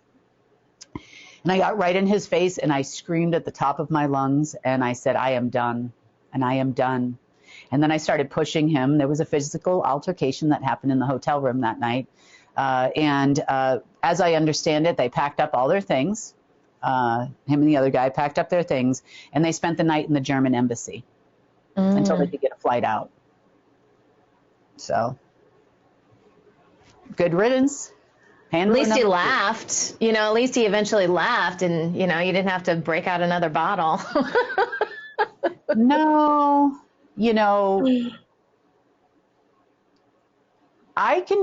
there's a look that happens in your face when you almost go cold. People don't know how to explain it, but I've had a couple of people that I've obviously gotten to this point with that looked at me and said, are you drunk? And it wasn't because I was slurring my words, or it wasn't because I was rocking all over the place or anything like that. It's because, have you ever looked at a person in the face that is drunk? Yeah. There's kind of like nothing behind their eyes. It's like, they go blank, pretty much, or they're on something or whatever. No, I was on coffee. I can assure you there was no alcohol in my coffee. Otherwise, I would have been fast asleep by 10:30 at night, I was drinking the coffee because I'm like, hey, if this, something's going to happen, I better, continue staying awake. So it was actually a cup of espresso at the time. So if anybody looks it up, with a cute little heart in it and the whole thing and the cinnamon stick on the side, so if anybody wants to look up that video, I'm talking about, people who have the ability to do that. You'll see exactly what I'm telling you to be true. I was wearing a blue suit, remember it vividly, with a lilac shirt. So on that night. Yep. And so anyway, good riddance to the German SS, but thank you for the training. They have very little patience. So it's very easy if you happen to encounter someone from the German SS, no offense to anybody or the BND or any of those people, you need to understand they're very impatient people. So all you got to do is keep pushing those buttons, and eventually they're going to erupt into some crazy man in the hotel. You're like, oh, you know, and you can't laugh. You just got to sit there with a straight face like, wow, that's happening. So what exactly did he want you to do? You said that you were talking for like 12 hours or more. What about what? Like, what was the purpose? Well, an atypical thing that agencies do, and this is kind of common pretty much in all agencies around the world. The trust building is a thing, you know, giving information, you're safe with us, you know, all of this type of stuff, you know, that's a pretty common factor, you know, across the board. Mm-hmm. Pretending not to speak English is another one. No, it's really true, you know, to have a translator. Someone in between. So then I just pretend that we don't all have, and you do too, an internal translator that can read the frequency and the brain frequency before the words come out of your mouth. So it doesn't matter what anybody's saying. You can actually read what is about to come out of their mouth, and it's like an internal translator. So then I just wouldn't tell anybody that I understand everything you're saying right now, which is fine. You know, we all can play the same game here. Other things that people do, it's divide and conquer, separate. So to give you kind of an example of divide and conquer, you and your husband go on a trip somewhere. Mm-hmm. Your husband goes down to get some ice and maybe stumbles around for a little while looking for an ice maker in the hotel. Maybe he had to go down to the kitchen. Who knows? Well, he's gone about an hour and a half. Okay. Mm-hmm. Now, if this was the two of you and they needed to divide the two of you for some reason, they would be telling you in one room that they have videotapes, which they'll always give you tomorrow. Okay. Never today, always tomorrow. Mm-hmm. Oh, we'll get them tomorrow. We're pulling them up. We're doing the thing. And then, 10 days will go by and you'll never see the videotape. But but what it does is they start to build distrust between you and the other person so that you don't trust each other for one reason or another. So then they proceed to tell you that, he went down there and he met a prostitute or a woman and got it on in the ice maker room or something. I don't know. And now you're not going to trust your husband. Let's just say you're going to have a little distrust. So even when you get back together at the end of the day, after all this interrogation thing happens, he will also tell you, did you know that Sonny withdrew all your retirement pay from your account, from your pension account, and you now have zero pension? And that's partially, she told you that she won the tickets on a radio show. Didn't it be at the hotel? No, she didn't. She actually cashed in all your retirement pay. She's getting ready to leave you, that's how they would say it. So now there's distrust between the two of you, even though you might go back to the same hotel room that night. You're obviously not going to be trusting every word that comes out of his mouth, and he's not going to trust every word that comes out of your mouth. And now they can insert their truth. It's just interesting because these people, like in this scenario that you've described, like my husband wouldn't know them, I wouldn't know them, but I'm just going to believe, like these random people just show up giving you this information. And I understand what you're saying, and it could still sow some distrust. Part of it, I'd be like, who the hell are you? Get away from me. And how would you even know this information? How would you know that that's my husband, even if he was getting it on with someone else in the ice machine room? How would you know that? I would have so many. This is why you don't do this to a journalist. They come at you with a million more questions. You don't do it to the journalist, maybe, right? Maybe that's why they are all journalists, typically. Maybe that's why they train you that way. Maybe. Just in case you want to become one of their journalists. Who knows? I don't know. But I was like, I had observed this before. This was not the first time I've had this happen to me. So this was what was going on between myself and another person we're going to talk about in a few minutes now. Okay. Now let's talk about Nikolai, the Russian spy. That's your nickname for him. I used to call him Nikolai, the Russian spy. That's right. So meet Nikolai, ex-KGB agent, right hand, one of Putin's operatives that ran his presidency. Remember, no president is alone. Right. Putin does not run the country all by himself. This is one of Putin's operatives. This gentleman also has a tattoo, or if he's still alive, I don't know. This was a while ago, and he was, you know, kind of up there then. Between his right hand thumb and his right hand point finger, which is of a swastika. You've mentioned him before. I remember you talking about someone who had a tattoo. This came up in another conversation. Yeah. Well, let's put a name to the face, because the very next day, this guy rocks up at the hotel and now is my best friend. Of course. Yes. Oh, yes. You know, I couldn't take them to see Putin, but I'll take you to see Putin. Blah, blah, blah, blah, blah. You know, and on we go. Okay.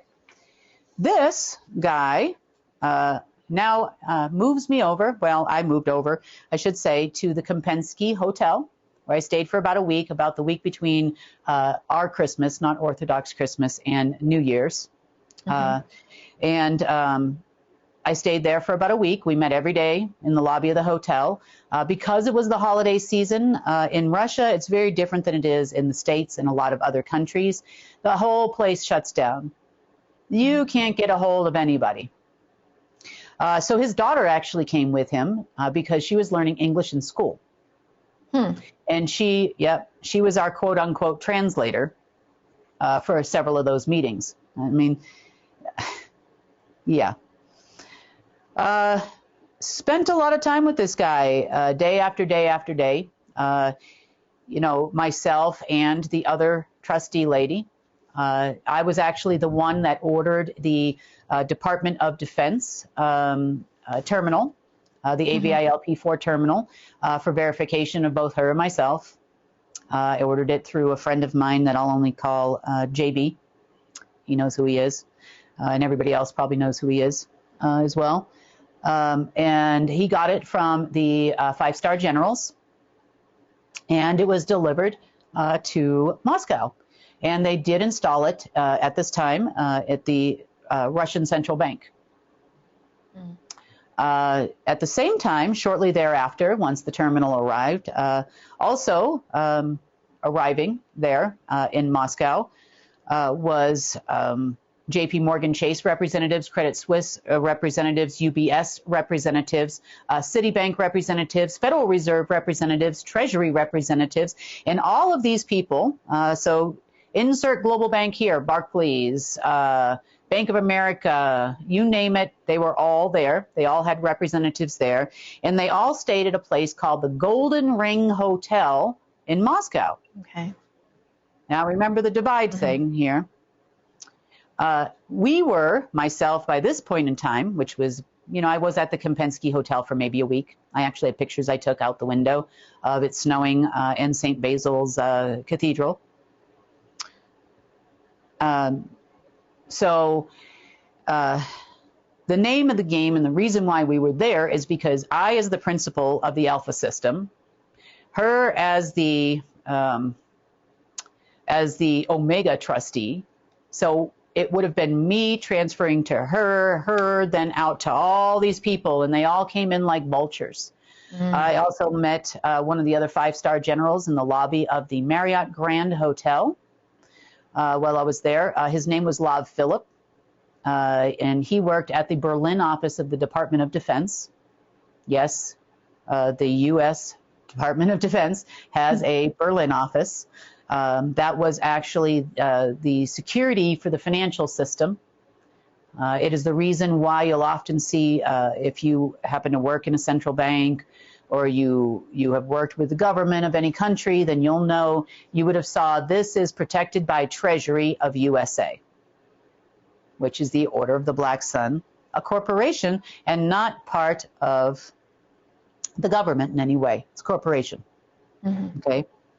I also have letters that I want to show you about that too. Okay, so this went on for months, you know, and he just couldn't get me there. You know, So once you start to learn the KGB personality, the ex-KGB personality, and you start to learn their mannerisms, that's why you spend so much time with these people. Like, why don't you just shoot them in the head and leave? Well, you can't really do that, because how are you supposed to learn how they all work unless you spend time with these people? And was that your goal, Kim, at this time, was just to learn? Just learn as much as you can? Because that's a long time to spend. How long were you away? 6 months. Wow. Okay. Yeah, I was there for 6 months this time. He also went to the hotel lobby desk, because remember, he's an agency guy, and confiscated my passport. Told me he was going to get a visa renewal. Yeah, that didn't happen. I ended up having to go to the U.S. Embassy to get a visa to leave, because he eventually gave me back my passport at the beginning of March. They tried to forge documents stating that a power of attorney stating that I had turned the Alpha system over to them. I gave them power of attorney against the Alpha system. Yes, they did. I am aware of that. That was also on behalf of Putin as well. Also, it was the same time that Marduk, Enki, and Enlil arrived in Russia and started having direct talks with Putin on what he was supposed to do. And they were supposed to give me, allegedly, $2 million, and that I was to come back in 6 months. And this would have been in January when all of this took place, this event, when I was supposed to get this $2 million. I didn't end up leaving till about the 4th of April. Maybe it was the 5th local time, and I arrived back, or something like that. It's quite a long flight. And at the time, I thought I was really going to get this money. They told me I had to come back in 6 months. And the reason why is because in the middle of 2011 is when the trust, or you could call it the Alpha system, never-ending flowing of money and allocation numbers, agreement with the Federal Reserve had expired. Yeah, in 2011. So then there was be no more obligation, but he was told firmly to wait until that date. I never got the money. Nikolai, the Russian spy, took it. Nikolai, the Russian spy, also came into my hotel room one night. Not one night, but one day. This is not the nefarious here. And came in to give me some quote-unquote information. And he looks at me, and I had just gotten back from the gym and the whole thing, because I would go to the gym every morning in the hotel. And he holds me, my face, and he goes, "You're so cute." So he had these fingers and those fingers. Now there's a point to this. Right up underneath my chin, and then 2 fingers right here on my face, the 2 thumbs on my face, going, "You're so cute." And I didn't think anything of it. I'm like, why all of a sudden am I so cute, I mean, of course, you're always pleasant and that type of thing to deal with. Well, within about 24 hours, I literally started urinating blood. Oh, my God. I got really, really sick. So I learned this trick also from Mr. Nikolai. What they do is they put one chemical on one hand and one chemical on the other hand. Never let the 2 hands touch while you have that chemical on your hand. Usually there's some kind of a little, like you would see it as like, have you ever taken Elmer's glue, you put it on your finger and then it makes your fingerprint in there and all that? Well, they have much thinner versions of that you can spray on latex or whatever it is. And all he had to do was mix those 2 chemicals, and he didn't get sick. I got sick. Wow. Yep. So I had to go to the pharmacy, and I obviously wasn't going to call a doctor at this point. They probably would have killed me. So I went to the pharmacy. I got ridiculous, copious amounts of vitamin C, a number of other things that I could pick up that were over the counter there at the time. And I managed to get myself back into shape. It took a couple of days, probably at least 48 hours before I was even feeling a little bit better, and probably a few weeks, if not longer, until I was 100%. What do you think the goal of that was? Why would he do that? because they had already gotten what they thought was the power of attorney. Oh, They had already replicated my passport. You know, they took my passport for that reason. They probably created some kind of a Russian Kim, which is funny to me for many reasons, but and thought that they could just continue on and nobody would be none the wiser. And then if I just drop dead in the hotel room, then she becomes me. Wow. Gosh, these people are ruthless. They are ruthless. And I have to tell you, you know, to the people that said, I'm fighting the globalists, I went to a protest. I'm like, really? You know, I had to not die in a hotel room. How about you? All right, so now let's talk about, and I'm just going to briefly touch on this woman. Her name is Sharon Thorne Rodcheron Nystrom. Okay. And I don't know if she's still alive. She was quite old at the time. She was a Thailand citizen. She spent a lot of time in Japan with various Japanese alleged Rothschild-installed emperors and whatnot. She spent a lot of time in Europe. Her husband was Swedish, hence the name Nystrom, hyphenated. She was a trustee for the Omega system. Remember, 3 keys to get out, 2 keys to get in. So technically, there needed to be a second trustee of the Omega system, and at that time, that was Putin. I didn't know that either. So those are the 2 to get in, me to get it out as the principal. How does one become a trustee, Kim? You know, we know your story, but like for her, like was she from a bloodline or like how do they do that? Yeah, bloodline probably definitely. And no offense, but this was probably the nastiest woman I have ever dealt with in my life. She absolutely was some kind of agency trained person. Absolutely. 1000%. Could she have been part of the Black Widow program? I met another Black Widow, which we're going to talk about here in a little bit too. I know this is a long explanation, but it's good to talk about these things. Are you finding this interesting, Sunny? Yeah, I am. Yeah, for sure. Yeah. So I spent quite a bit of time with her. I was finally allowed, you know, after the whole separate, divide and conquer thing kind of went by the wayside. We finally kind of got together and start talking. She absolutely thought she walked on water and parted it. She thought she was, you know, and this is another agency trick too. You know, well, we looked up your bloodline or whatever, you know, and you are the chosen one. Did you know that? You are Ra incarnate. You are Jesus Christ. Number 87. Ding, ding. You know, you are Mother Mary. You are this. You are that. And you are special. And this woman fell for that hook, line, and sinker. The Russian trick worked on her because she literally thought she owned the world. Wow. She went from I'm the trustee and signatory and, you know, kind of just a normal person. You know, I just want to get a little bit of money for myself and my family and my kids to, I own the Federal Reserve. I don't have a good Asian accent. I own the Federal Reserve. I own it. Oh my God. I own the United States. Wow. I own you. Yeah, because I mean, America, I own you.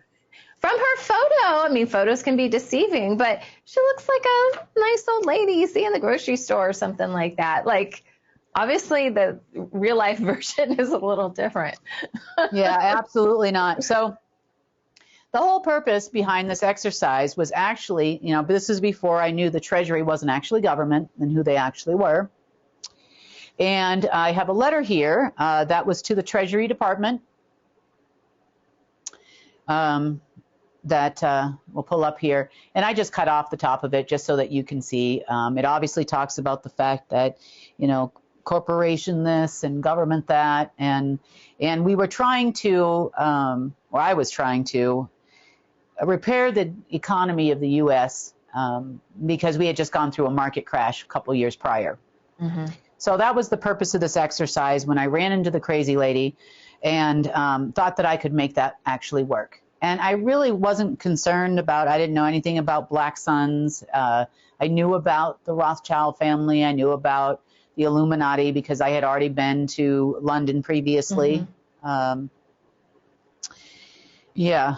So, so you can see, like, you know, the whole intention here was always to try to do the right thing, not only by this country, but by all countries. You know, I never intended to do anything wrong. I was just trying to, you know, if I had to do it with this lady, then great, you know, fine. Mm-hmm. Let's just get it fixed, get the job done. Yeah. I no longer feel this way.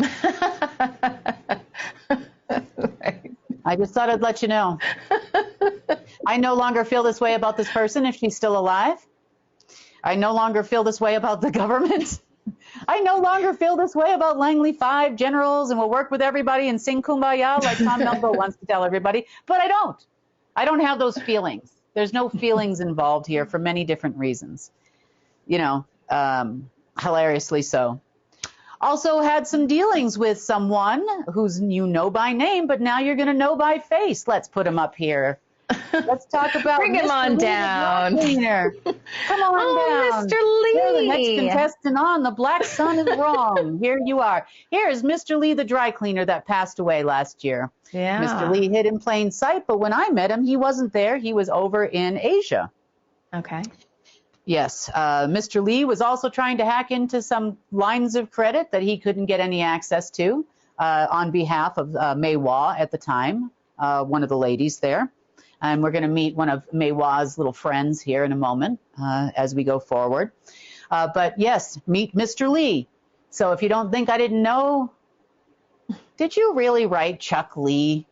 You did, didn't you? What is it supposed to be?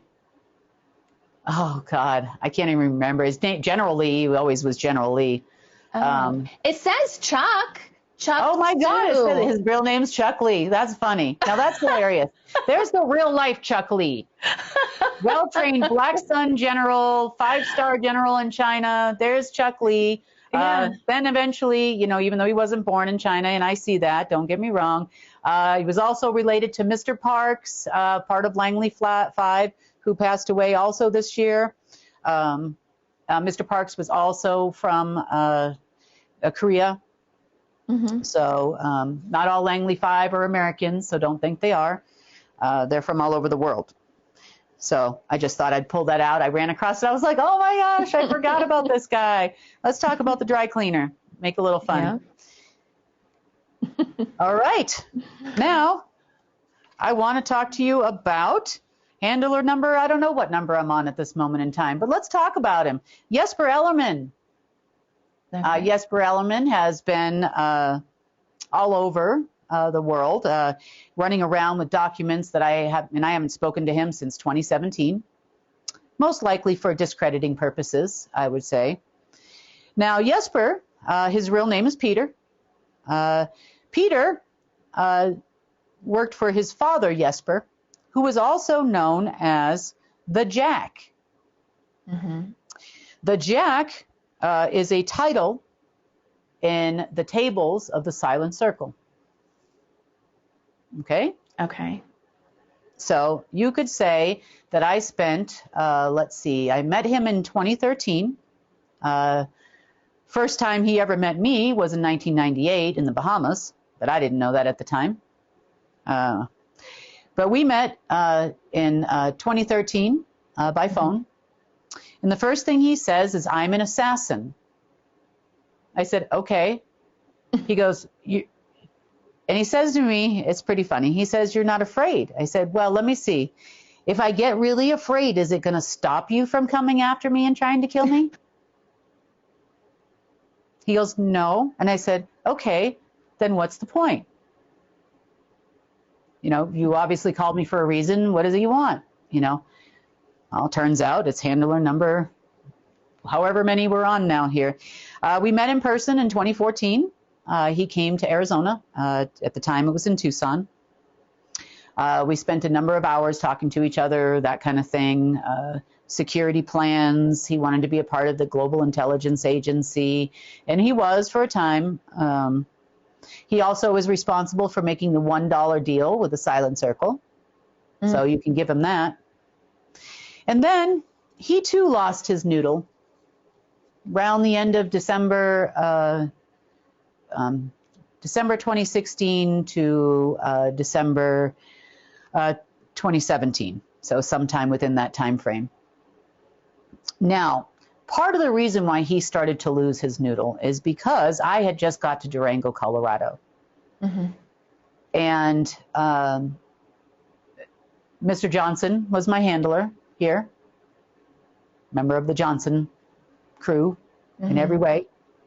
That was not his real last name when he started this gig. And Jesper realized he was losing his grip. You know, this is the separation, divide and conquer kind of thing.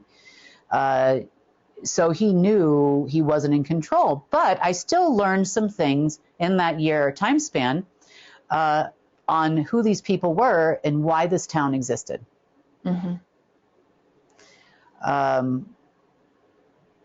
Jesper would say some things like, your people are my people. You need to tell, you know, and he named it by first name. I'll leave that out. You need to tell him that.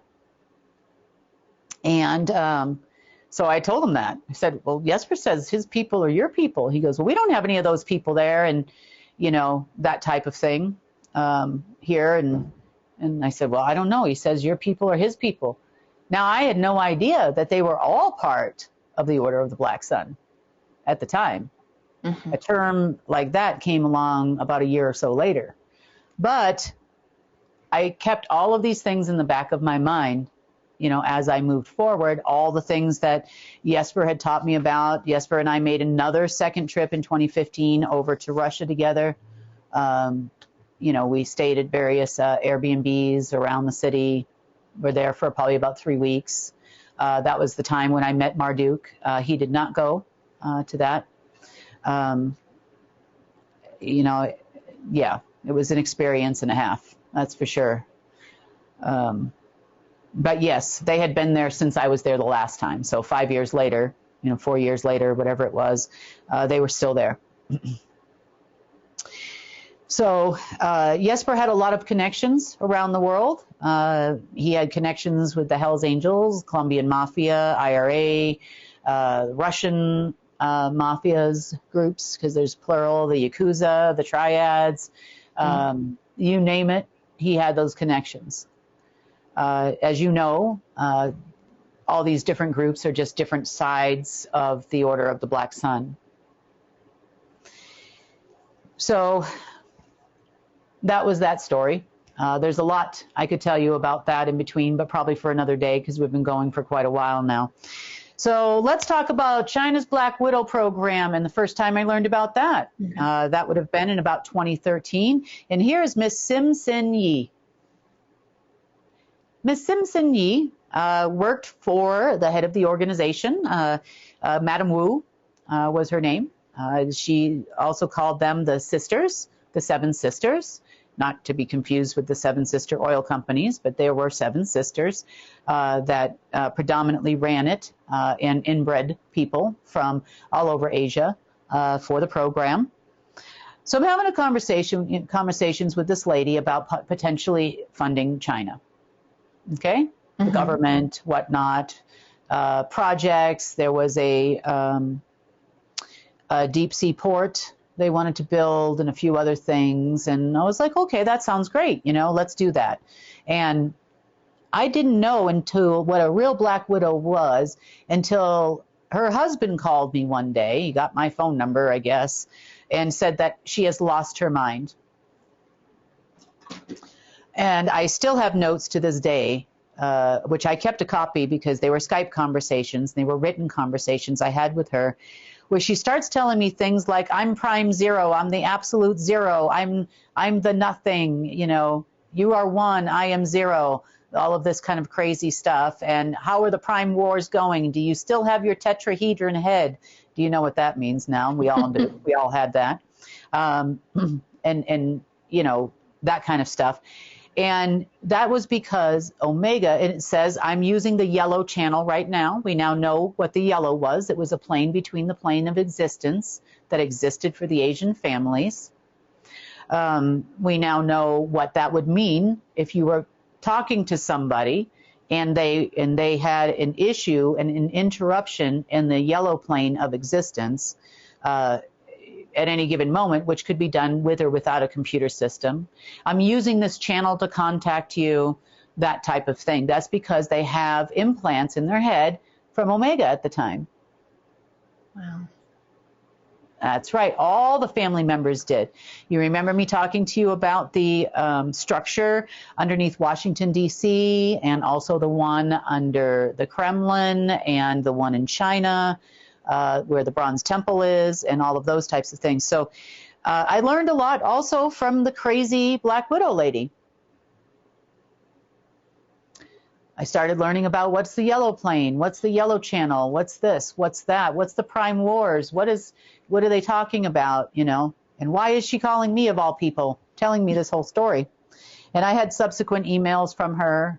They're a little crazy. I'd be happy to put them out there if you guys want to see them, but it's full on nuts.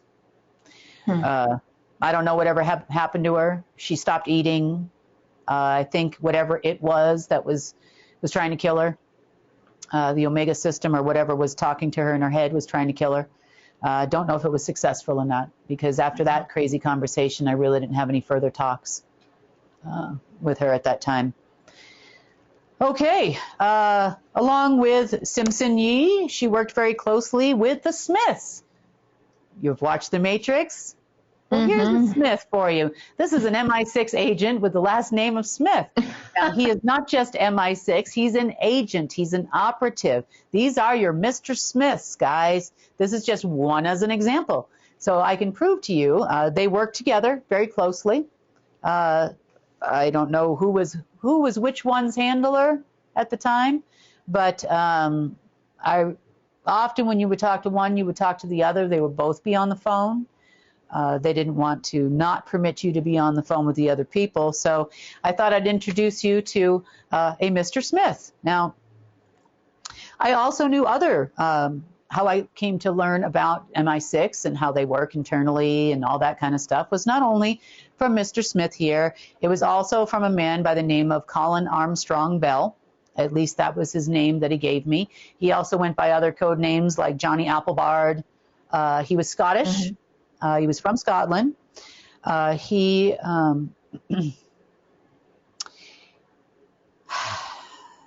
Poor Colin. The MI6 often hires people from bloodlines as well. So chances are you could be as dumb as a box of rocks and work for the MI6 because your daddy did. Yeah. And, you know, Colin was one of my first MI6 guys that I met. And I was like, oh, dear. Now, you got to remember, I had already talked to the Russians. I got the Jack's son over here. I had the CIA people over there. You know, I've already like dealt with all these different groups of people. So you learn their little techniques and things that they do. And they're not all the same, by the way. They're all very different, depending on where they were trained or cross-trained. Used to be everybody would go to Israel for training at one point in time. It didn't matter if you were an operative, not, you know, kind of down here. So you can kind of recognize people from, you know, different levels and stuff. But I was like, oh, dear. When I met the MI6, I'm like, you know, I even got into an argument. Somebody from MI6 reached out to me. I think it was 2 days ago, like during the kerfuffle. You know, they want to slap you around, think you care. Yeah. You know, Lord Brian or something. I don't know. I don't even know who these people are. He's like, oh, I thought you'd be dead by now. I said, nope, not dead. You know, I said, no such luck. And then he started talking kind of crazy, telling me about money I transferred to Commerce Bank. And I told him I never transferred money to Commerce Bank, ever. Never. And I said, I don't know who you are. Who are you? And, of course, I got no answer. Well, that's all I had to say. Goodbye. I said, you know what? MI6 should stop hiring inbreds. Because really, you know, it's been a couple centuries of that happening, and you really need to start rethinking that program, because it just didn't get any better. I thought maybe it was just, this Calen guy's really just not that bright. Maybe that's what it was, you know. But then you start getting other ones, and they're all about the same. Yeah. So those stories and movies about James Bond being MI6, that is a lie. I can tell you that is a lie. You never saw any good-looking, dashing men that wanted to sweep you off your feet. There are all these people that just missing something in the head. It's not well, you know, y'all know the series is fake. Like nobody pulls out a gun and then has a long-term conversation with somebody. If you're going to pull it out, you shoot it immediately. Do not delay. You'll be dead if you do. Everybody knows that. You know, nobody just, you know, well, let's have a chat. Let me light a cigarette and talk about it for a while. Like that doesn't happen, you know, in real life. Okay.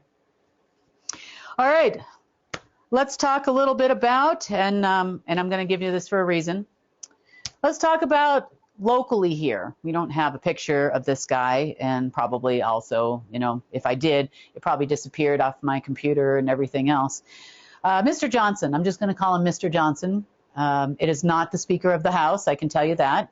Highly trained, worked directly for the Langley 5 Generals, as I had stated recently. During the news we did with Tom. And let's talk about all this person taught me. So every day for 2.5 years at 8 a.m., pretty much sharp, we would have a meeting. Every single day for 2.5 years. I learned how the programs worked underneath Langley, the high-level programs. I also learned about Dulce. I also learned about Silverton from this guy. I learned how all umbrella corporation operatives on that level are trained. I learned about facilities where they do organ replacements and 3D printing and have for a long, long time underneath Guantanamo Bay. It was how I learned that Guantanamo Bay was a health spa, a med spa for elites. In elite operatives. So people going there to, you know, sit and rot in jail is baloney. They probably just need a heart repair or another body part or something like that. I mean, I learned a tremendous amount. And then, of course, the interactions you have are priceless. You know, the lies, how they lie, how they manipulate, how they divide and conquer is a little bit different on that level. That's a pretty high level operative. So the way things they would do, some of the transfers I had done to Trump, they definitely stopped the meeting from happening several times here in town. I know that for sure. Turned the plane right around in midair, those types of things. And it was because they had to maintain the illusion that the Order of the Black Sun was the one that was funding everybody, because they were preparing themselves for a full takeover of the world and to take things away from the Khazarian Mafia. Now, they liked me from the standpoint that I was taking out the Khazarian Mafia and Rothschild and a bunch of other people and their control systems and their Fed systems. And I had the power to do those things by creating new VTNs, which is kind of like a VPN on steroids, new internet protocols, the intelligence systems, monetary systems, and all of that. Well, we had gotten into a lot of fights. It started going really far downhill by about March 30th of 2019, really far downhill.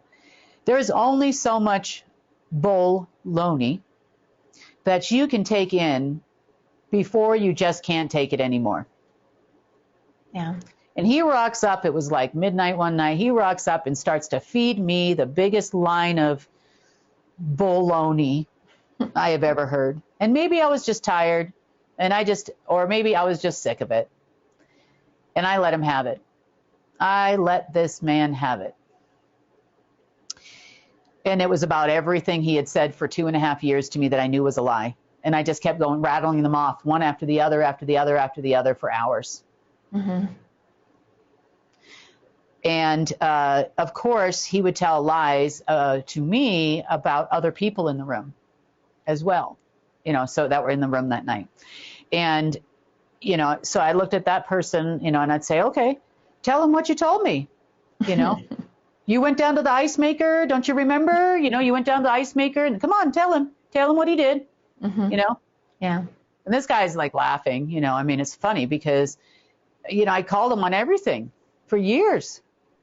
But still, every morning like clockwork at 8 a.m., you know, tried to recover.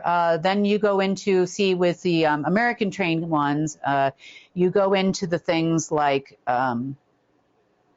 trying to beat the person down because they obviously got a little too overexcited with themselves. So now you must beat them down until the only thing they can do is believe you.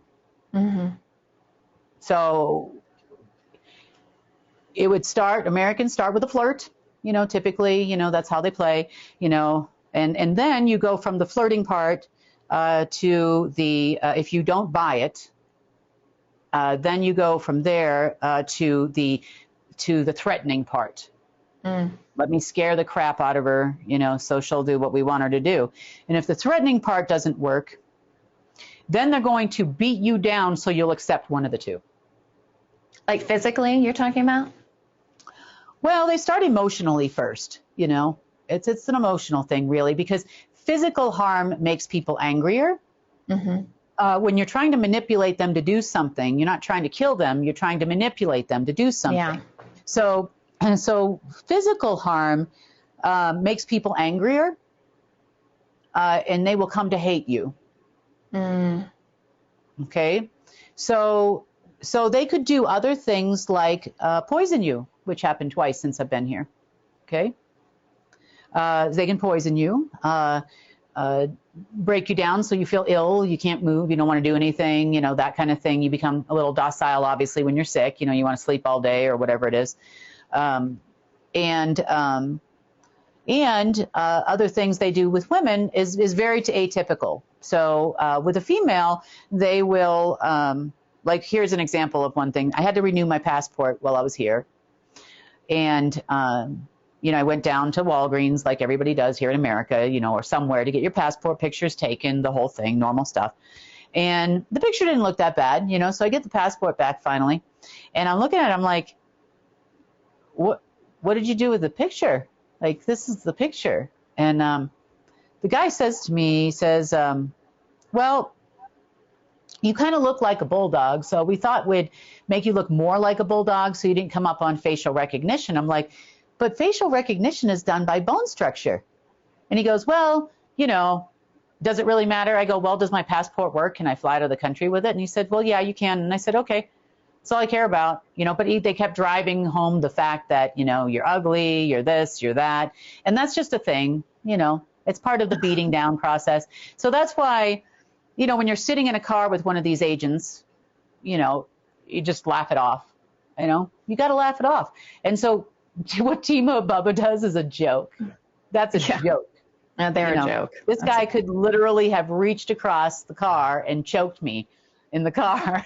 So Bubba, you know, you guys go with your bad self, you know, hair tumors and all, you do it, you know. You know, but I learned a tremendous amount, you know, since I've been here. We also had an incident where I was living in a duplex, and the duplex was behind a large commercial building. I won't say which one it is because there's not that many of this kind here. And it was behind a large commercial building where a part of the building was like an open lobby. And one day, Thomas Williams was there. One day, we were actually sitting out in the front, you know, of the house, kind of talking. He was getting in the car or something. And he goes, we've been in that building. There's no second floor over there. And I said, no, there's no second floor. He goes, there's a lady up there staring at me. And so I walked over. I'm like, well, yeah, there is a lady up there staring. I'm like, you know, so I go into the building again, you know, the next day or whatever. And I'm like, there's no second, there's a box though. And this is a terrible story. So I tell Mr. Johnson the story about, you know, there's a lady up there. And so apparently they had gotten this lady, allegedly, because remember, 99% baloney, but I did see the lady. Yeah. That part's true. I can tell you that. And so apparently this lady was, they look for a certain profile. First of all, allegedly, I could barely see her through the windows and whatnot in the building, but allegedly they tell me that she was very beautiful. Mm-hmm. She also didn't really have any family. So it was just her. The only people that knew her really were people from work and people from her church. She was pretty much a loner. And she was picked up by allegedly the IRS. And in her words, people wearing elephant masks. That's weird. Yeah. Yep. And they raped her repeatedly and beat her down and kept her for about 2 weeks until they finally gave her an assignment. And they said, look, this is going to keep happening to you, and we're going to take you in for tax fraud and all this stuff. And, the average everyday person doesn't know any better. Did I mess up on my taxes? People start thinking. And they said, but look, we have a way for you to get out of it.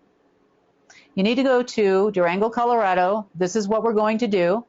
We will give you MREs, meals ready to eat, in case you don't know that.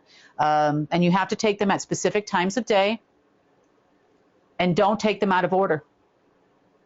Don't eat them out of order. You'll be given X amount of water. You'll be in there for a few weeks. And then by the time, you're done with the last meal, we'll let you out, and then you're free. You can go home. So, of course, that sounds so weird, though. Why would someone do that? It sounds like there's poison in there or something like that. Oh, that's right. There was actually some form of Prozac in there in every single meal, except for the last one, which would have killed her. Okay. Now, her job was to take an unsophisticated device that would have gone undetected, allegedly, and to keep it pointed at my house and attached to a cell phone that went to the Clinton server in Bulgaria. Yes. Yes. And that's her only job, was to get a bug into this area. Now, do I believe that Mr. Johnson was involved in this? I'm going to tell you yes. You know why I think that? Because this is a commercial building that is, let's just say it's probably managed by the city. Yeah. There is no way in God's green earth, because I know I've been in that building several times, and they could tell you what I was wearing, how long I was in there, what I was doing, what I did while I was in there. The whole place is wired. And there's no way someone is going to come in the middle of the night and shut off the security cameras, which is possible. You could shut off security cameras, but long enough to build a box for this lady to sit in and point a thing at my house? Come on now. Why would they need her to do that? Why can't an agency person do that? Because unless the local surveillance people agree. Oh, because I don't know. Oh, okay. She was just a common person, and she wouldn't have no red flags with her. No red flags walking into town. No. Oh, gotcha. Okay. Mm-hmm. And they use people like this all the time. Mm-hmm. But once we figured out where the fake jail was that she was in, she thought she was in fake jail. It was all staged in some warehouse somewhere. It actually led us to finding a lot of even small children that they had done this to, that they had kidnapped and chained to beds and attics of politicians, known people, even from Texas. About 1,500 to 1,600 people were found due to this incident. So I'm sorry, what happened to this lady wasn't right, but, and there was a number of things that happened. We had a group of military people, Navy SEALs, 13 of them come in once. They were told by their commanding officer that I was basically going to crash the entire American financial system, go save the financial system, go get her in Durango, that kind of thing. One of them was actually born here in town. Mm-hmm. Therefore, they, of course, came in. They could be coming to see their parents, you don't know, with a bunch of buddies from the Navy. Who knows? But they were actually sent here to get rid of me, essentially, playing on their patriotism, just like they do with all these other people that, get online and say, I'm the most horrible person in the world, jump right on that bandwagon. And you know who I'm talking about. There's a couple of patriot people that jumped on me recently. And like I really care. I could care less. But you can kind of see, like, Hillary Clinton put out a $10 million contract on my head trying to send people in here. Dick Cheney, at one point in time, had Bush Sr., because this is Black Suntown, Bush Sr. and Dick Cheney and I think that it was just one Bush family house, had houses here in town as well. And they had people occupying those houses. They had underground surveillance facilities underneath those houses as well. So they pretty much knew everything that was going on here at all times. The person that was manning that on behalf of him, the caretaker of the house and all its contents, once tried to grab me, on the street here, was supposed to take me back to that house and then take me somewhere else from there on out.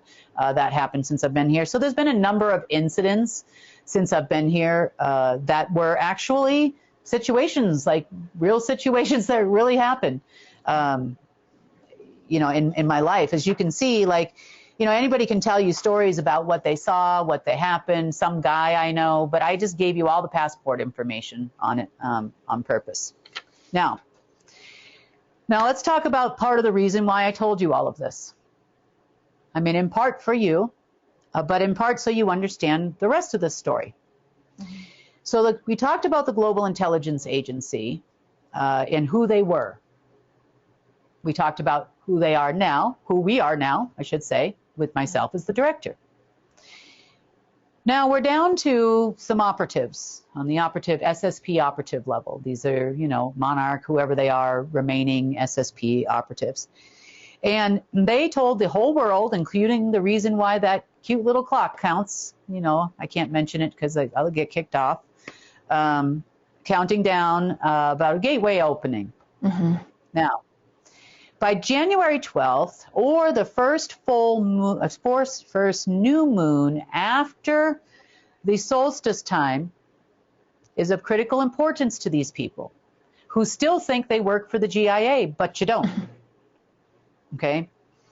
They were under the impression, because they knew lower ranking people got paid around the 15th of January on their level, but they didn't know that this hadn't happened since 2017. So they took the Treasury for a ride, they took the governments for a ride. That's the reason why Congress signed the budget, saying that they would get paid money by the 19th. Remember, two different payouts, the 19th and another one in February, which is not going to happen now.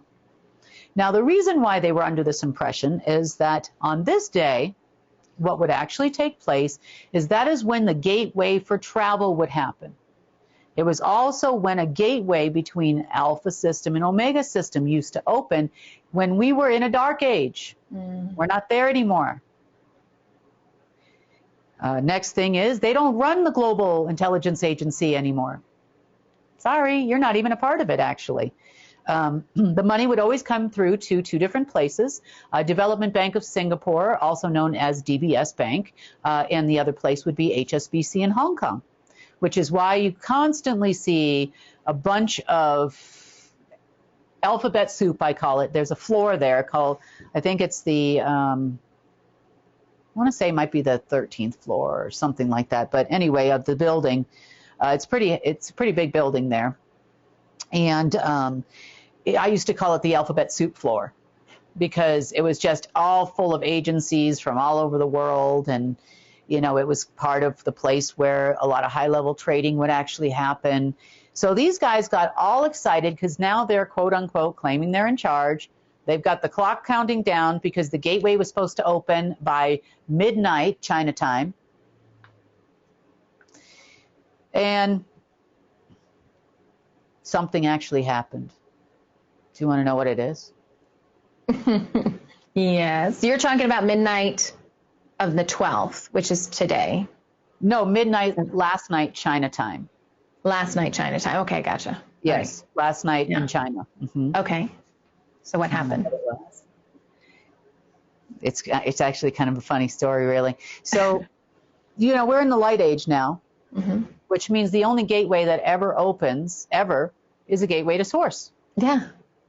We don't go down anywhere. There's no elevator to the bottom floor anymore.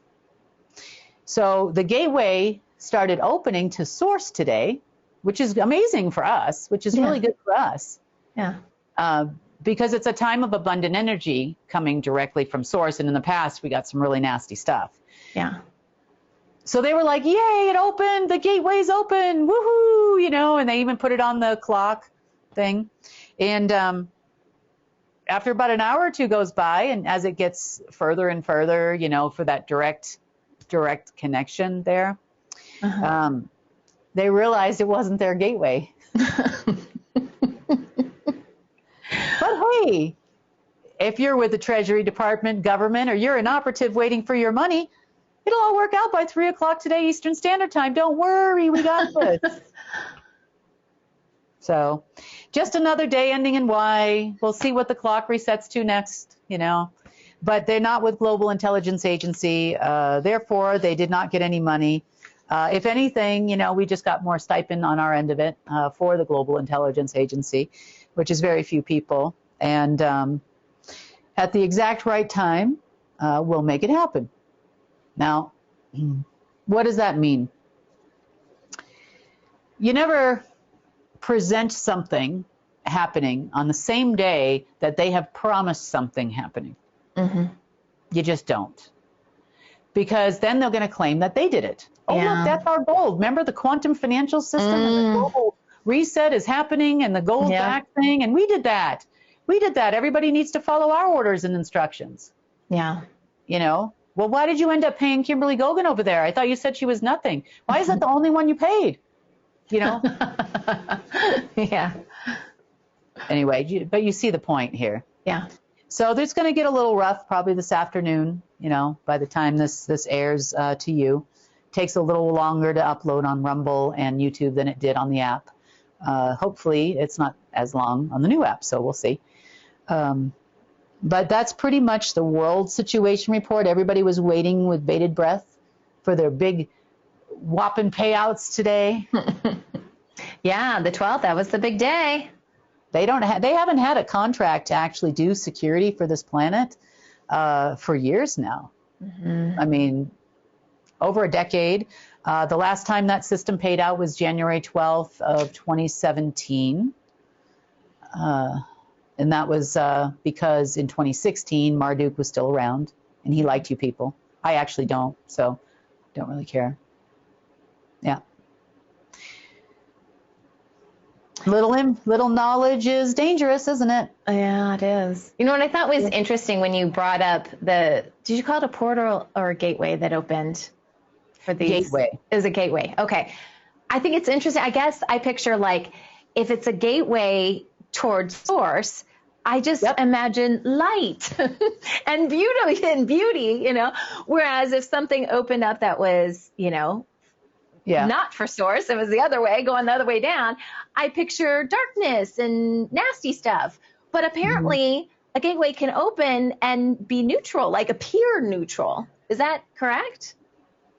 It can be utilized by both sides. Now, you remember when the clock thing first started, they had a little blurb on there that talked about, you think we would let you go to this density or something like that, signed the gatekeepers? And it was pretty negative. Yeah. It was a pretty negative comment. I don't remember what it was exactly. But by the gatekeepers, they thought that they are the security and the gate of the gate. Because during the Dark Age, they were. Right. But now that's not you. That's me. Director of the Global Intelligence Agency here. How can I help you? Yeah. Wow. Press 1 for more ridiculous lies. Honestly. Press 2 if you're still broke and you didn't get any money today. Press 3 if you'd like to talk some common sense. Maybe set up a meeting or something like that and figure out how the world really works. Yeah. Press 4 to live in denial.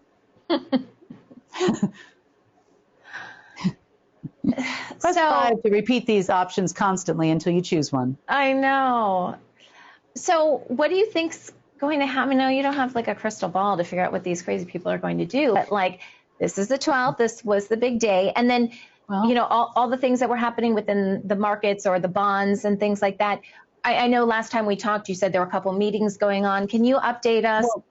You just got to hold on, Sonny. You work for the Fed now. You just got to hold on, Sonny. By Friday, everything is going to be okay. And we know you had to shut down the United Nations building in Geneva due to lack of funds and not being able to keep the lights on. But you'll be back in business by the 12th. That's what it says. That's what it says, yeah. You'll be able to reopen on the 12th. But what I'm telling you is the backstory behind it. That's why Congress said by the 19th they'd have money. They'd figure they'd give them a few days, trade against some bonds, you know, the whole thing. You know, they even set up a bunch of monarch military bankers to trade it. Yeah. And none of it worked out. Not a thing. I just knew about it last night. You just won't find out about it till 3 o'clock Eastern Standard Time today, which isn't too far off. It's a couple hours from now. So, and meanwhile, all the rest of you can enjoy the Gateway experience. Okay, so we're going to have to wait to see what happens after 3 p.m. as far as, do you expect there to be like a lot of chaos as a result of this? I do, but they do these things on a Friday, and here in America, Monday is a holiday. Yeah, that's true. I think, yeah. So, you know, evil never sleeps. You know, what are the SSP going to do next? I don't know. Probably hack a lot more like they have been all day. Since last night, actually, all night long. You know, it's ever since the exact time of the new moon, actually. Yep. Come on, Gateway, open and drop money on my head. Oh, boy. Well, God bless the MIBs this world. It's crazy how they tell us these kind of things in movies, isn't it? And then they do. So much of it ends up being true. It's like, what? They tell you a lot in movies and series because on the dark side, they have to tell you what they're going to do to you and give you an opportunity to actually prevent it, like you would even know it's real. Right. You know, and then, of course, if anybody speaks like it's real, then they call you crazy. Exactly. Yeah. Yeah, the system's rigged, to say the least. I know. Or was. Well, that being said, that's your world situation report for Friday. It's good to see you twice in 1 week, Sunny. I know. Now people are going to keep asking you to come back. Maybe you'll have more time moving forward to come back and be I don't know. I just thought since a lot of the stuff was personal, it would be better if I did it, you know, face to face. Yeah. So. Well, thank you for all the information. I'm probably going to find a nice, you know, bowl of popcorn and whatnot and watch all these phone calls fly and tempers flare about 3 o'clock this afternoon. And you said that's Eastern time, 3 o'clock, you said? Yes. Eastern. They'll have it all sorted out, Fed. Don't worry. It's all happening now. Yeah. Except you're not the Global Intelligence Agency. Nothing's happening for you, and you don't have a security contract to secure this planet. Therefore, why is anybody paying for it? Certainly not me, because I've done more security in the last couple of years than you ever have. Yeah. So I would drop my mic, but it's a lavalier, and that's it. It wouldn't have quite the same impact. All right. Thank you, Kim. Thank you, Sunny. And that wraps up today's news update. Please share UNN with your friends and family. We need everyone to come together and help restore our planet. When news happens in your area, record it and share it with us so we can help you share it with the world. Remember, if it's going to be, it's up to me. I'm Sunny Galt. Join us Monday, Wednesday, and Friday for the real news.